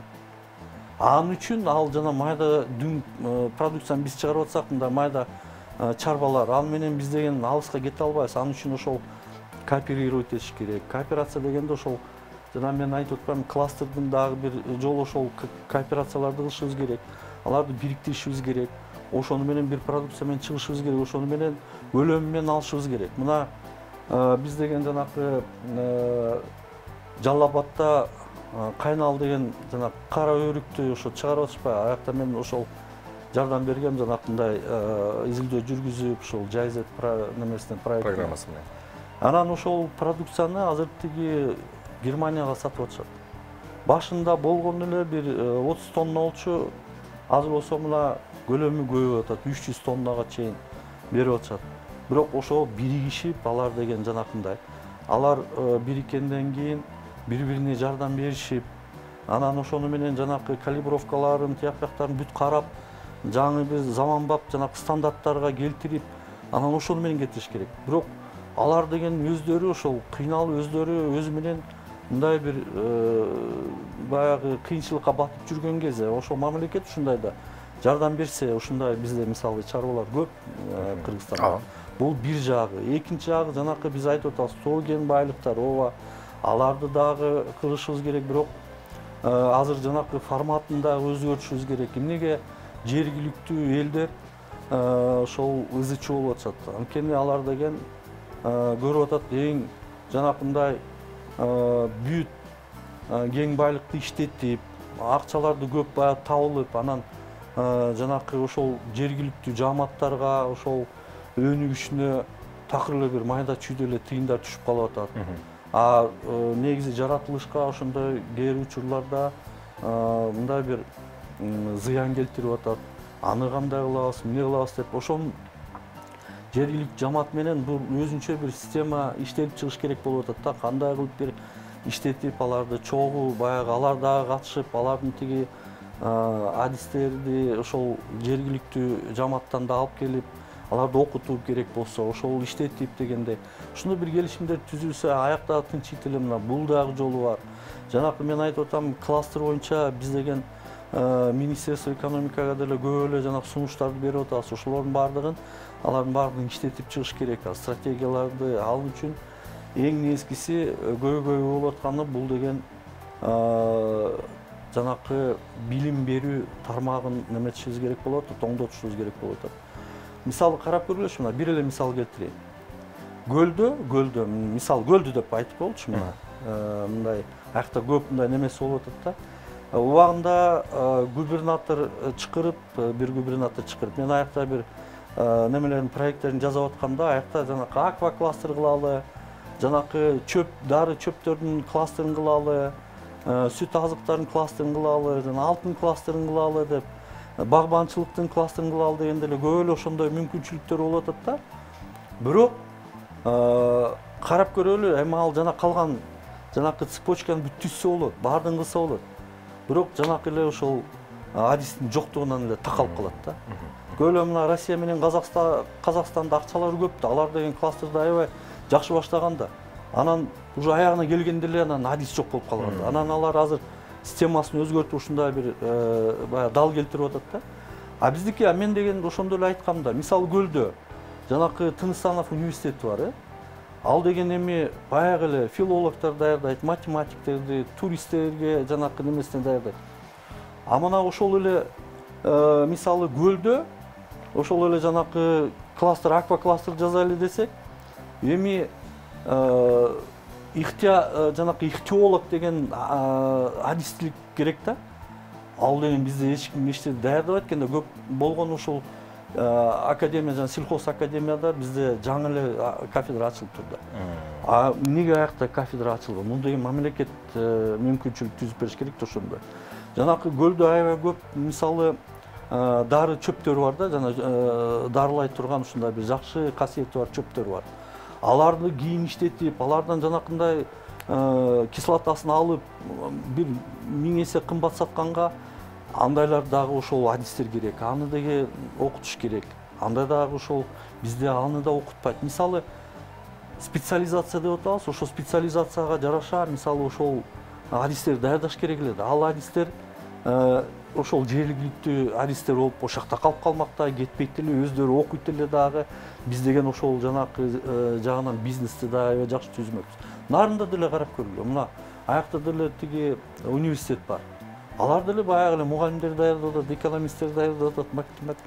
Аякта мына мисалы ошол тиги эт, анан азык дагы тиги сүт азыктарын чыгара турган эмелер бар.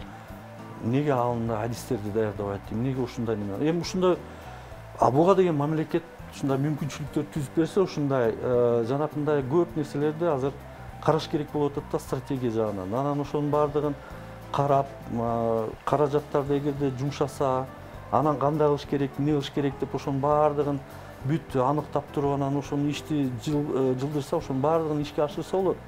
Ашырса болот. Мына мисалы бизде деле ошо кең байлыктарды деп атабыз. Көп ушундай бир сонун бизде жанакы кең байлыктарыбыз бар. Мисалы мына Жалал Абадта Волостанит деген байлыгыбыз бар да, бул чоподой да.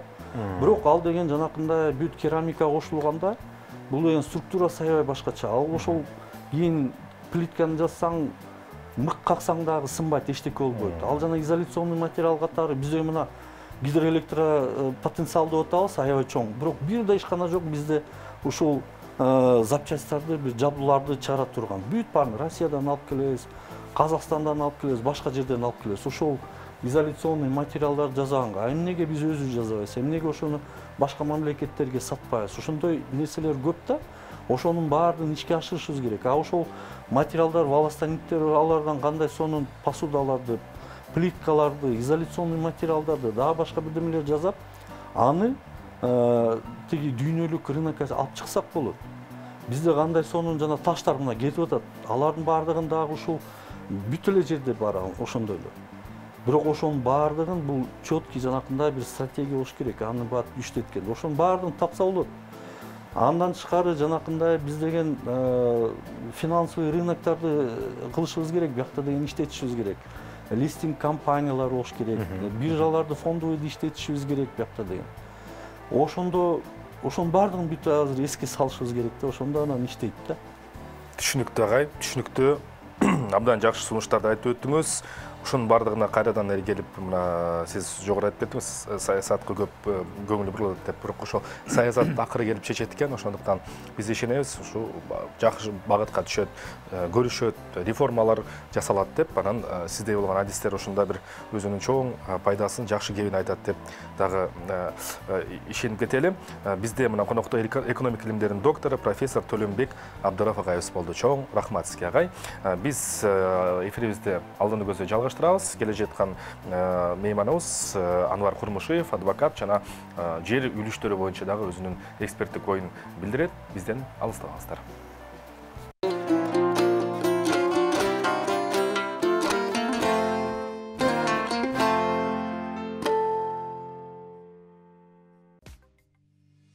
Көркөм адабият көптөгөн себептерден улам окулат. Окуучулар көңүл ачуу үчүн, күнөөлүүнү табуу үчүн, изилденбеген планеталарга баруу үчүн окушат. Окуп жатканда алар ар кандай эмоцияга туш болушат. Коркуу, кубаныч, кайгы. Айрым окурмандар ушунчалык эмоционалдуу болуп, убакыттын өтүшүн байкабай калышы мүмкүн. Көркөм адабияттын чыгармасын кантип жазыш керек? Окурманга окуя жөнүндө кантип айтып берүү керек?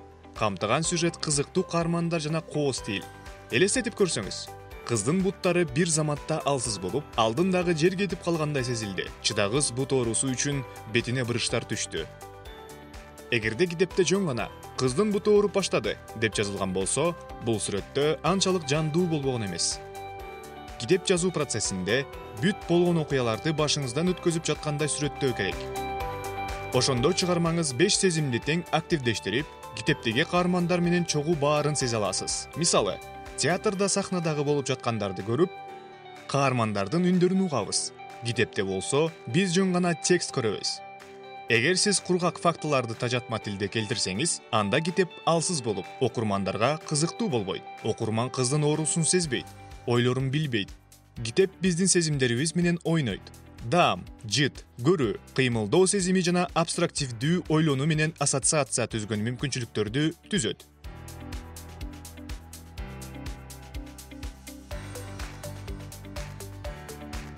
Мисалга, кийинки саптарды алып келели. Гөлдүн арбактай жымжырттагы парустун шыңгырашы жана кеменин урган суусунун күңкүлдөшү менен кана бузулду. Жымжырттык, титирөө, күңкүлдөө деген сөздөр окурманды угуу сезимине алып келет. Ар бир сөз белгилүү бир тыбышты билдирет. Ошондой эле окурманды болуп жаткан окуялардын абстрактуу элестетүүгө алып барган кыймыл, парустун чыңырышы, кемени уруп жаткан суу сөздөрүн жазуучу колдонот. Автор тынч сөзүн арбак сөзү менен байланыштырат. Жазуучуга жалпы фразалардан алыс болуу сунушталат. Анткени роза гүлүндө кызыл деген салыштыруу окурмандарга кызыксыз болуп калды. Бирок сиз Жакып Анетти гилас түсүндөгү көйнөк менен көргөн учурда жээкте ал күнү жаңы сүйүү тарыхы башталды. Ушундай баяндамадан кийин окуучулар гиластын өңү кандай жана башка суроолорго жооп табууга аракет кылат. Китеп окуп жаткан окурмандар өзүлөрү каармандардай сүйүүгө даяр болуп, жээкте жүргөндөрүн элестете башташат. Жазуучу сөздөр менен жакшы ойногондуктан, окурмандар анын чыгармасын акыл менен да, жүрөк менен да кабыл алышат. Алар автор менен биргеликте келечектеги сезимдер, дүйнөсүн жаратып жана окуяны өзү ойлоп, кыялдана баштайт. Ошентип, жазуучу окурмандын ичинде күчтүү сезимдердин жалынын күйгүзө алат.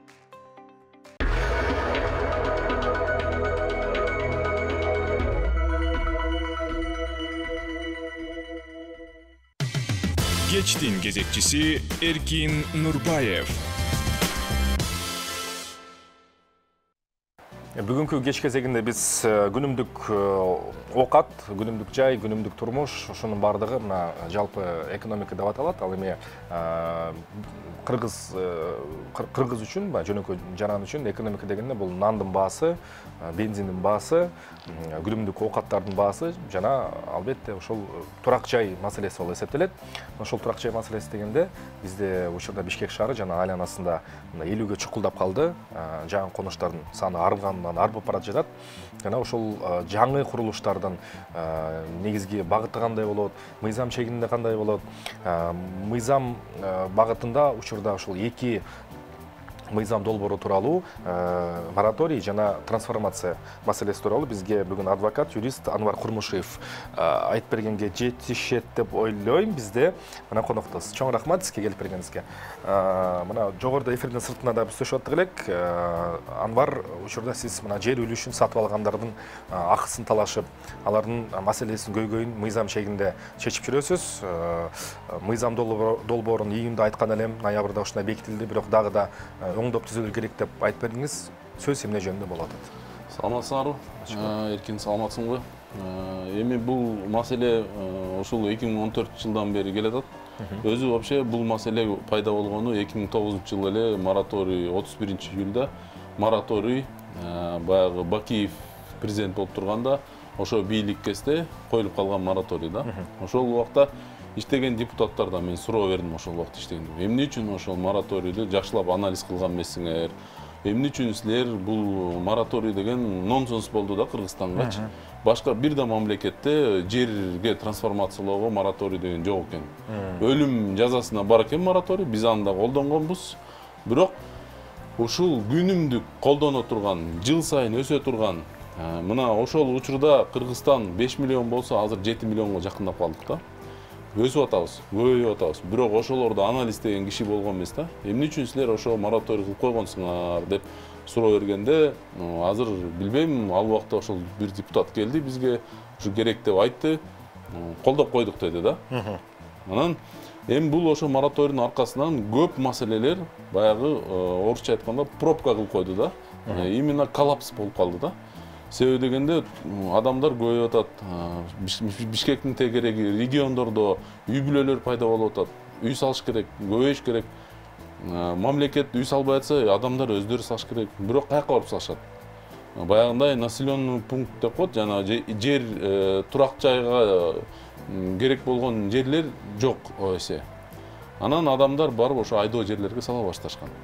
Себеби региондордо өздөрүнүн айдоо жерлерин убагында ушу Союз таркагандан кийин 90-жылдары биз билебиз, адамдарга ушу дыйкан чарбасы, дыйкандык иштетүү деп туруп бөлүп беришпеди беле, баягы жерлерди бөлүп берген, малдарды бөлүп берген. Ошондо ошол жерлерин, менчик жерлерине үйлөрүн сала башташты. Анан алар көбөйүп, трансформация кылайын десе мораторий. Арыз менен кайрылса, мораторий себептүү деп токтотуп коюп атат. Анан ошондо бул маселе көбөйүп кеткендиктен 2014 жылы бир ошол экотехинспекциядан инициатива түшүп, көп арыздар түшкөндүктөн межведомственный комиссия түзүшүп, ошондон бери бүгүнкү күнгө чейин ошо жер маселеси менен талашып келатабыз да. Эч бир иретине кое албай келатабыз мыйзамдарды. Бул эки мыйзам, жана мен айткам, мыйзам бирөөсү болсо мораторий коюу боюнча мыйзам айдоо жерлерге, экинчи мыйзам болсо ошол мораторийдин эң негизи мында кызыктуусу, ошо мораторий мыйзамынын акыркы статьясында жазылып турат, өкмөт 3 айдын ичинде иштете турган мыйзам алып келсин деп турат. Бул логикага карасак, логика жагын карасак, 3 айдан кийин закон о трансформации деп коет, ошол чыккандан кийин бул мораторий алыныш керек болчу. Себеби порядок пайда болгон. Себеби мурун закон о трансформации жок эле, земельный кодекс менен трансформация кылып жүрчү. Бирок закон о трансформации тилекке каршы 3 айдан кийин алып келген закон о трансформацияны депутаттар кабыл албай, бул жерде мен буга чейин айтып кеттим го, бир чоң оюн болгон. Себеби мораторийдин өзүн дагы бир чоң оюн болгон. Себеби дегенде инвесторлор келе баштаган Кыргызстанга ошол жылдары, бул ошол 2008-2009 жылдары чоң объекттерди салабыз, бул Кыргызстанга дагы салым салабыз деп баштаганда ошол жерде бийликте тургандар көрө албастык кылып туруп токтотуп койгон да бул процессти. Токтотуу кандай жол? Только ошо мыйзамын чыгарып туруп ушундай айтып атпаймынбы, бул дүйнө жүзүндө жок экен да. Бул бизде гана Кыргызстанда бар, мораторий на перевод деген Кыргызстанда бар. Анан мен айтып атам, макул эми ошол мораторий коюп туруп, анализиңер барбы? Кандай бир угроза эмне болду, кайсы жерде кандай болду? Барбы? Анализ жок. Эч кандай анализ жок. Эч кандай изилдөө жок эле коюлган мыйзамда бүгүнкү күнгө чейин келет. Анан бул мыйзам 2013 жылы келет, закон о трансформации.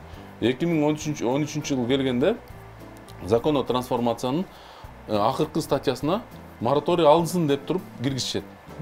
Биринчи окууда. Бирок тилекке каршы биздин кээ бир фамилиясын айткым келбейт, бирок кээ бир саясатчылар бүгүнкү күндө деле өзүнүн сасык саясатын жүргүзүп келатышат. Ошолор ушул нерсени алдыртат. жок дейт. Бул мораторий калсын дейт. Бул бизге жакшы рычаг экен дейт. Элдерди колдонуп, элдерди туура эмес жакка бакыттап, өзүнө баягы көңүл бурганга жакшы мыйзам экен, удобный мыйзам экен деп туруп калтырып коюшту. Ошонун акыркы статьясынан тилекке каршы алдырышып, бүгүнкү күнгө чейин закон мораторий келатат. Закон мораторийди эгерде юрист эместер кызыкпайт, бирок чисто баягы кызыгам десе, ачып карасаңар, бүгүнкү күндө 13 өзгөртүү бар. Элестетке закон мораторий 13 өзгөртүү бар. Ал жерде кладбищага уруксат, башкага уруксат, спорт салганга уруксат, энергетический комплекстер салганга уруксат, бүт эмнеге уруксат болсо баарын кошуп келтабыз да. Баягы бир-бирден баягы биз алдыга кеткен ордуна артка кадам чыгат. Билебиз, что мыйзам чыгарыш үчүн бир күндө эмес, бир айда эмес, жылдап өтөт да. Мына биз ушул мыйзамды тууралоо үчүн 2014тен бери жүрөбүз. Быйыл 7-жылга өтүп атабыз да. 7-жыл. Бир гана ушу быйыл бир мындай кадам болду десек болот. Мен бир чет мындай азыркы келген немеге, мисалы, бийликтеги адамдарга бир эле ушу мындай ыраазычылык катары айткым келген, өзүм баягы ушул элдин маселесин угуп жардам берип атышат да. Айта кетиш керек, туура жагын туура деп. Буга чейин ушул өкмөттүн аппаратында, жогорку кеңеште элге каршы иштеген адамдар иштеген да. Азыр деле бар. Бирок баягы эл үчүн иштеген адамдар келип атат, действительно арасындачы. Ошолор тартып атат да. Баягы элдин таламын тартып, бирок ошол жагы бүгүнкү күнгө чейин иштеп аткандар бар аппараттан. Дагы эле элге каршы ситуация болуп атат да. Бүгүнкү мына биз азыр негиздемеси кандай болот, Анвар мырза? Мораторий киргизилсин, сакталсын, себеп дегенде билбейм, балким эбегейсиз чоң оюп атат. Анан бул экологияга бир кайсы бир негиздемелерин айтып беришти ошол? Жок да, бул негиздеме, анализ эчтеке жок да.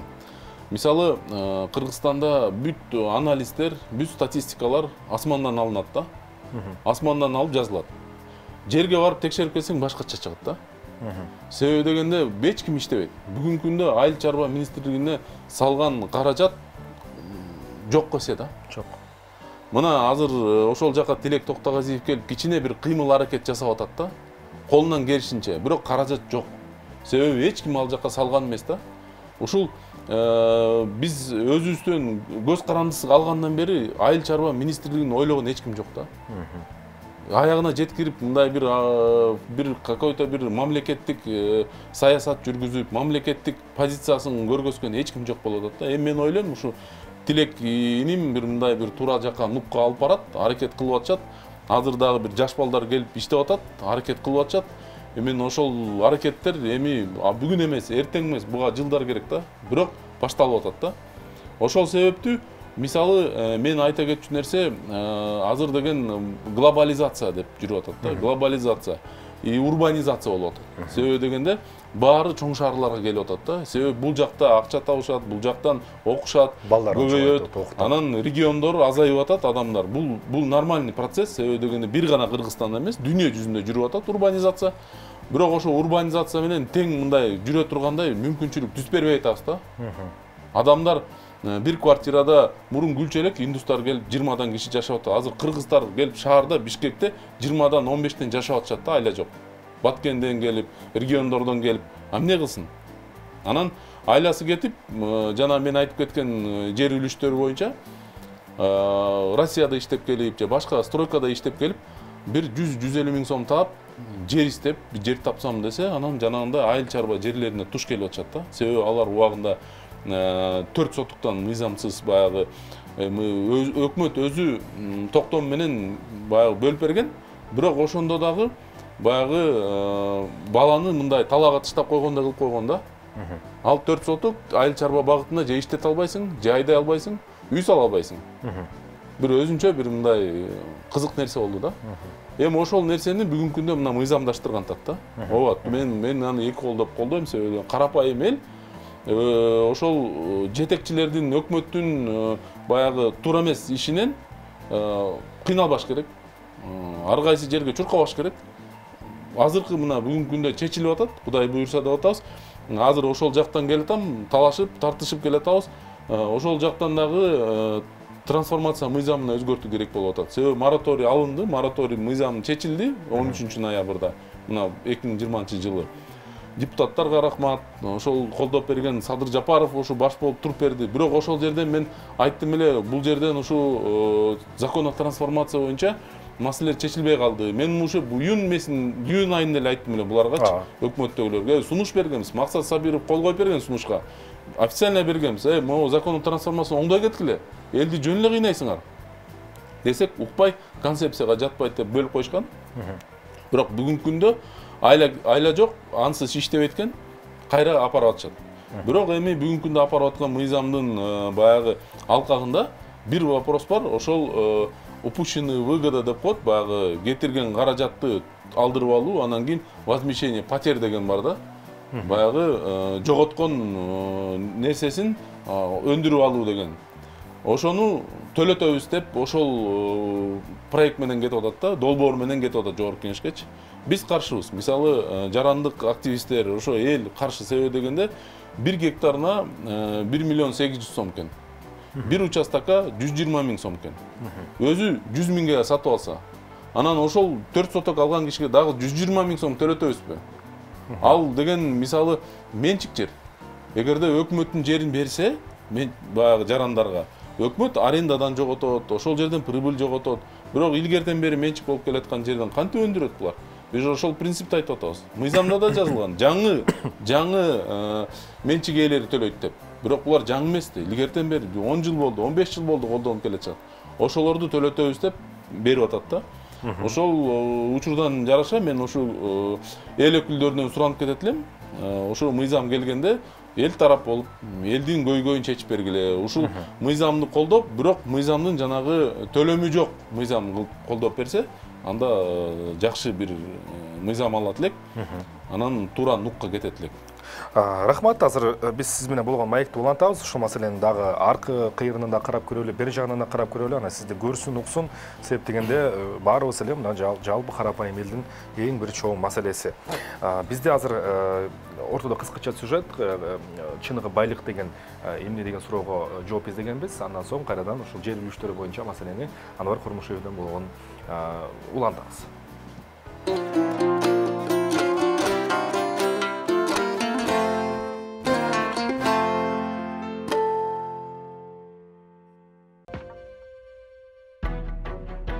Кыргызстандын байлыгы эмнеде? Ойлонуп бир жоопту тандагыла. Жаратылыш, кен байлыктар, адамдар, технологиялар, мунай жана газы көп болгон өлкөлөр бар. Алар сулуу жана бай жашашат. Мисалы, Норвегия. Ошол эле учурда кээ бир өлкөлөр мунай сатты жана газы бар болсо да жаман жашашат. Мисалы, Венесуэла. Көптөгөн электр станциялары менен жакшы жашаган өлкөлөр бар. Мисалы, Япония. Ошол эле учурда электр станцияларды иштетип, жаман жашаган өлкөлөр бар. Мисалы, Бангладеш. Норвегия менен Жапония акча каражаттарын экологияга, жаңылануучу булактарына жана энергетикалык электр унааларына коротушат. Венесуэла менен Бангладеш баарын кирдетип, акча каражаттарын популизм жана шаан шөкөткө коротушат. Кеп пайдалуу кендерде, жаратылыш же технологияда эмес. Кеп адамдарда.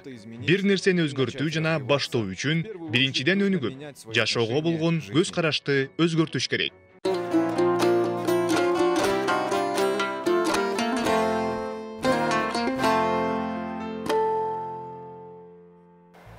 Мына ушундай байлыктар тууралуу кыскача сюжет. Биз болсо Кыргызстандын эң негизги байлыгы, Кыргызстандын эмес, жалпы негизи мамлекеттин эң негизги байлыгы ал жер. Бул жер үчүн баарына даяр да, адам өзү бабаларыбыз деле даяр болчу, кан жанын берген деген сыяктуу.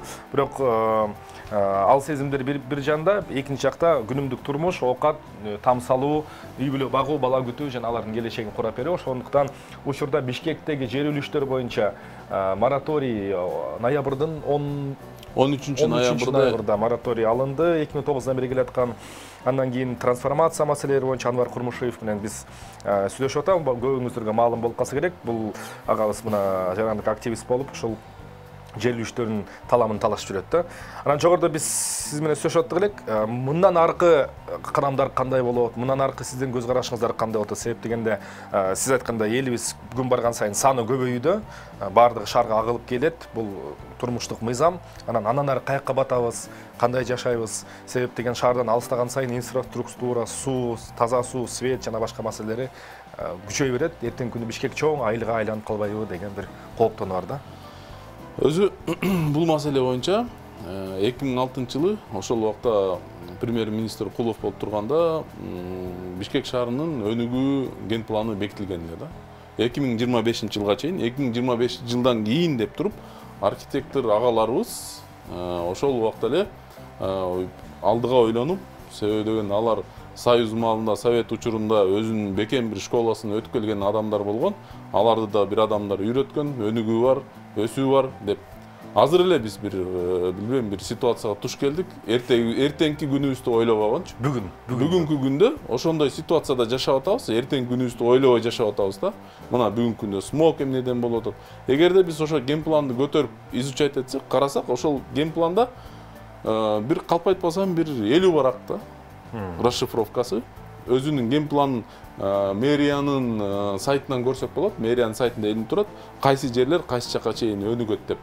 Ошол жерде кайсы жерге этажга салыныш керек, кайсы жерге жер там түш керек, кайсы жер эмне болот деп, ушу Бишкектин тегереги, биягы Аламидин, биягы Сокулук, башка дагы ушу жерлердин баарын жазылган да, көргөзүлгөн. Тилекке каршы ал ген планды эч ким колдонгон жок да. Тилекке каршы ген планды колдонбой эле шаардын ичин толтурушту курулушка. Эми мындан аркысында ушул ген планды эле жакшылап тактап, териштирип туруп, мамлекет бир өзүнчө саясат жүргүзсө, сонун болот эле. Себеби дегенде башка алыс барбайлы, Казакстанга, Алматыга барсаңыз, ал жерде сонун мындай кичи райондор бар, сонун бир жолдор салынып атат. Аль-Фараби деген жолу бар. Укмуш суктанан барганда 80-90 менен айдайсың. Ал деген бизде деле кылса болот да. Эми ошону пландаштыруу керек. Ушул гостройго жакшы мүмкүнчүлүк бериш керек. Архитекторлорго бир мындай жанагындай арам акча менен тойдура бербей, алардын айлыгын көтөрүп, ал жака ресурс берип, каражат берип, аларга баягындай колун ачып, иштетип, анан алар түшүндүрүп берет да. Эми аларды деле түшүнсө болот, айлыгы 6.000-8.000 болсо, бирөө 10.000 сом алып келсе, алып коюп, чийип коюп жасап атышат. Алар деле күнөө деле мындай бар, бирок андай деле чоң күнөө жок да. Ошон үчүн ушундай коррупционный схема болуп кетип, биз бүгүнкү күндө мына смог болуп, жанагындай бир түтүн менен ыш деп коет, кыргызча муну ыш. Ошо көмүрдөн чыккан ышты жыттап отурабыз да. Эми бунун жолу бар да. Туура жол багыттаса, мисалы ошо 2006-жылкы мы ошо эле токтомду бүгүнкү күндө жаңыртып, бүгүнкү токтом менен дагы кол коюп туруп жасаса болот. Себеби дегенде ал жерде прям сон жазылган. Анан бир айта кетчү нерсе, ушул нерсени жасап жатканда өзү бийликте иштеген адамдар, мамлекетте иштеген адамдар кичине мындай жеке менчикти сыйлашса. Себеби дегенде азыр Бишкектин тегерегин бар жеке менчик, үлүш жерлер. Эгерде туура позиция менен, туура кадам менен келсе, ал үлүш ээлери деле, мисалы, бир жерди ээлеп турат, өзүнүн баасы бар. Ошого бир туура мындай сунуш кылса, алар деле барат да. Аларга бир мындай жакшы баа болбосо, же болбосо ошол салына турган квартиралардан квартира, же болбосо ушундай бир туура бүгүнкү күндө баягы рынокко туура келген келишим түзсө, жасаса болот. Бирок тилекке каршы биздики тартып алуу, басып алуу, алып алуу да. Бүгүнкү биздин конституцияны окусак, жүрөк түшөт да. Бүгүнкү күндө биздин конституцияда жазылып турат, керектүү маалда соттун чечими жок эле алып койсо болот деп турат жер, менчикти. Бул туура эмес. Мындай конституция менен бир дагы инвестор келбейт. Мен бияка келип чоң акча салсам, миллиардтарды салсам, эртеңки күндө келип туруп биз бул жака жол салат элек деп туруп мамлекет алып койсо, каяка барат? Ошон үчүн жаңы жазып аткан долбоор жөнүндө айтып атасызбы азыр? Жок, болуп бүгүнкү иштеп аткан долбоор да бар. Бул ушул немеден бери келатат. 2007-жылдан бери келатат бул долбоор. Ушуну түшүрө албай келатабыз да. Бул боюнча да активисттер бар. Көп чыгып атышат. Ошо именно конституцияда менчикти коргогондун ордуна алып койгонго соттун чечими жок алып кой деген. Не деген бул неме? Бул деген каяка жатат? Мен түшүнөм, соттун чечими болсо алса болот. И то биздин соттор адилеттүүлүгү чоң күмөн жаратып жатат. Ошон үчүн аны баарыбыз эле көрүп атабыз. Ошондуктан бул нерсени азыр биз качан сыйлайбыз жеке менчикти, ошондо өнүгөбүз да. Бир реформатор адамдан сурган экен. Өзү экономиканын, бизнестин өнүгүшүнө эмне керек дегенде, бул стабилдүүлүк, анан адилеттүү соттор деген да. Ошондо өнүгөт деген. Бизде азыр мына стабилдүүлүк эми орнолот, бирок адилеттүү соттор жок да. Ошого биз ошол багытта туура иш жүргүзсөк, менчикти сыйласак, мамлекеттики болобу, жеке менчик болобу, коомдук менчик болобу, биз сыйлашыбыз керек да. Мисалы, Грецияда, эгерде ошо Грециянын мындай тарыхын карасак, 300 жыл, 400 жыл менчик болуп келаткан жерлер бар. Ал жерге мамлекет тартып алмак турсун, басып барбайт. Ушундай корголот. Эгерде мамлекеттик органдар мыйзамсыз кире турган болсо, ал жерде чоң чатак чыгып кетет. Учурдагы мына маселелер боюнча сизден дагы бир сурап коеюн. Мына маегибиздин соңунда себеп дегенде биз сиз менен жеке мына тиги былтыркы жылдын Гүлшат Асылбаеванын мыйзамы, сөз эркиндигин кыскартуу мыйзамы болду. Андан кийин шайлоолор болот, шайлоо өнүктүк, анан октябрь окуялары болду. Бардык жерде жан-жанаша жүрдүк. Анан эми жалпысынан сиздин өзүңүздүн жарандык активист катары, анан мыйзамды түшүнгөн, билген, окуган киши катары кандай келечекте эмнеден көрөсүз? Себеп дегенде бүгүнкү күндө сиз жакшы түшүнүп турасыз да, элдин талабы ар дайым эле түшүнүктүү. Курсагыбыз ток болсо, балдарыбыздын кийими бүтүн болсо, окуусу, билими болсо, анан деген эле ойлор да. Бирок чын-чынын келген мамлекеттик башкаруу, мамлекеттик алдыга алып кетүү бул өзүнчө бир чоң нерсе. Анан элдин каалоосу дагы бул эки таразанын эки бетинде да. Анан бир гана ошо эл каалап атат, эл айтып атат деп ушул элдин багытын менен агы менен кетип калуу канчалык эртең күнү бизге кооптонуларды же тескерисинче мындай жакшылыктарды алып келиши мүмкүн деп ойлойсуз?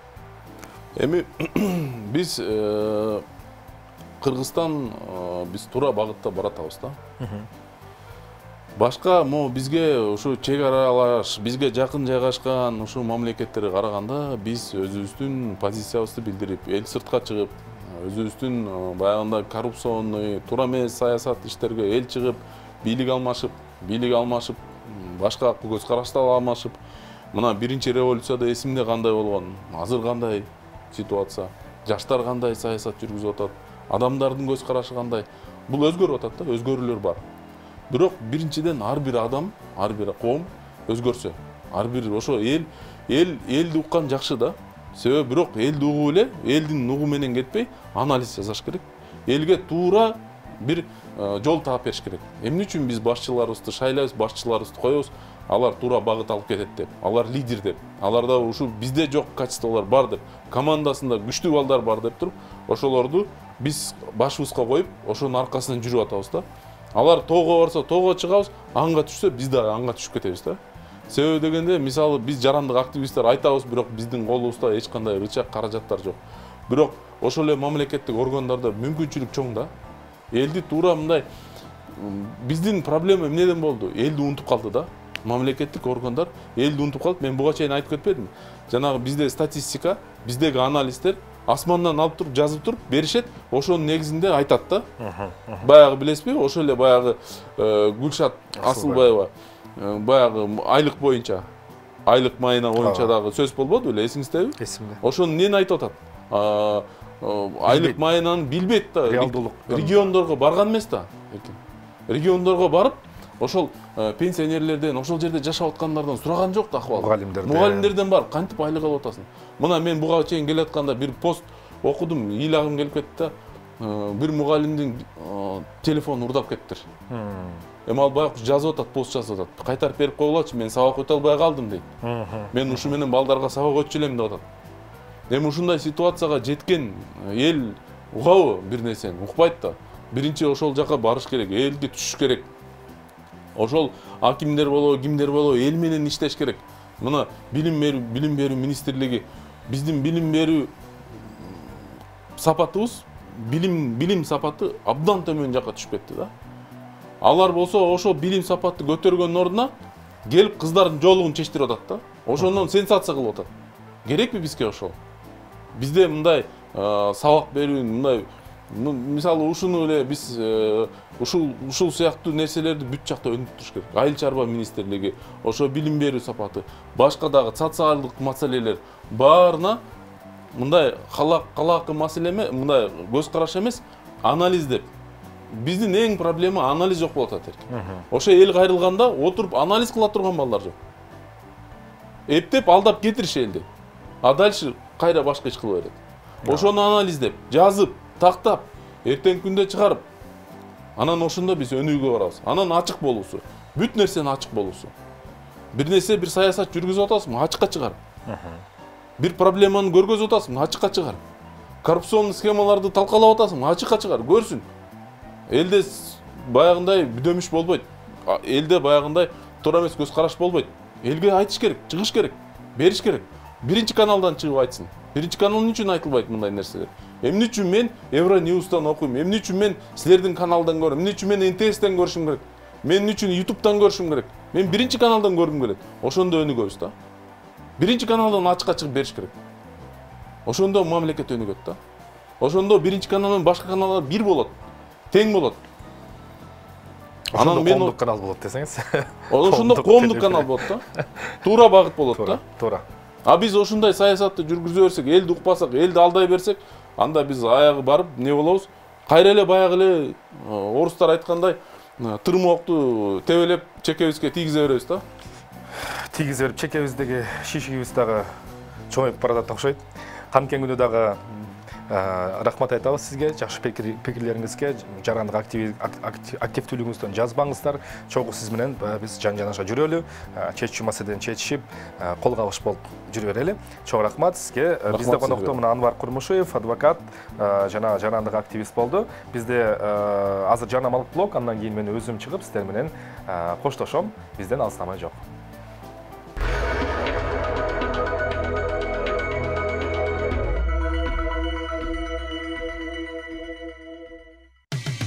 Кечтин кезекчиси Эркин Нурбаев.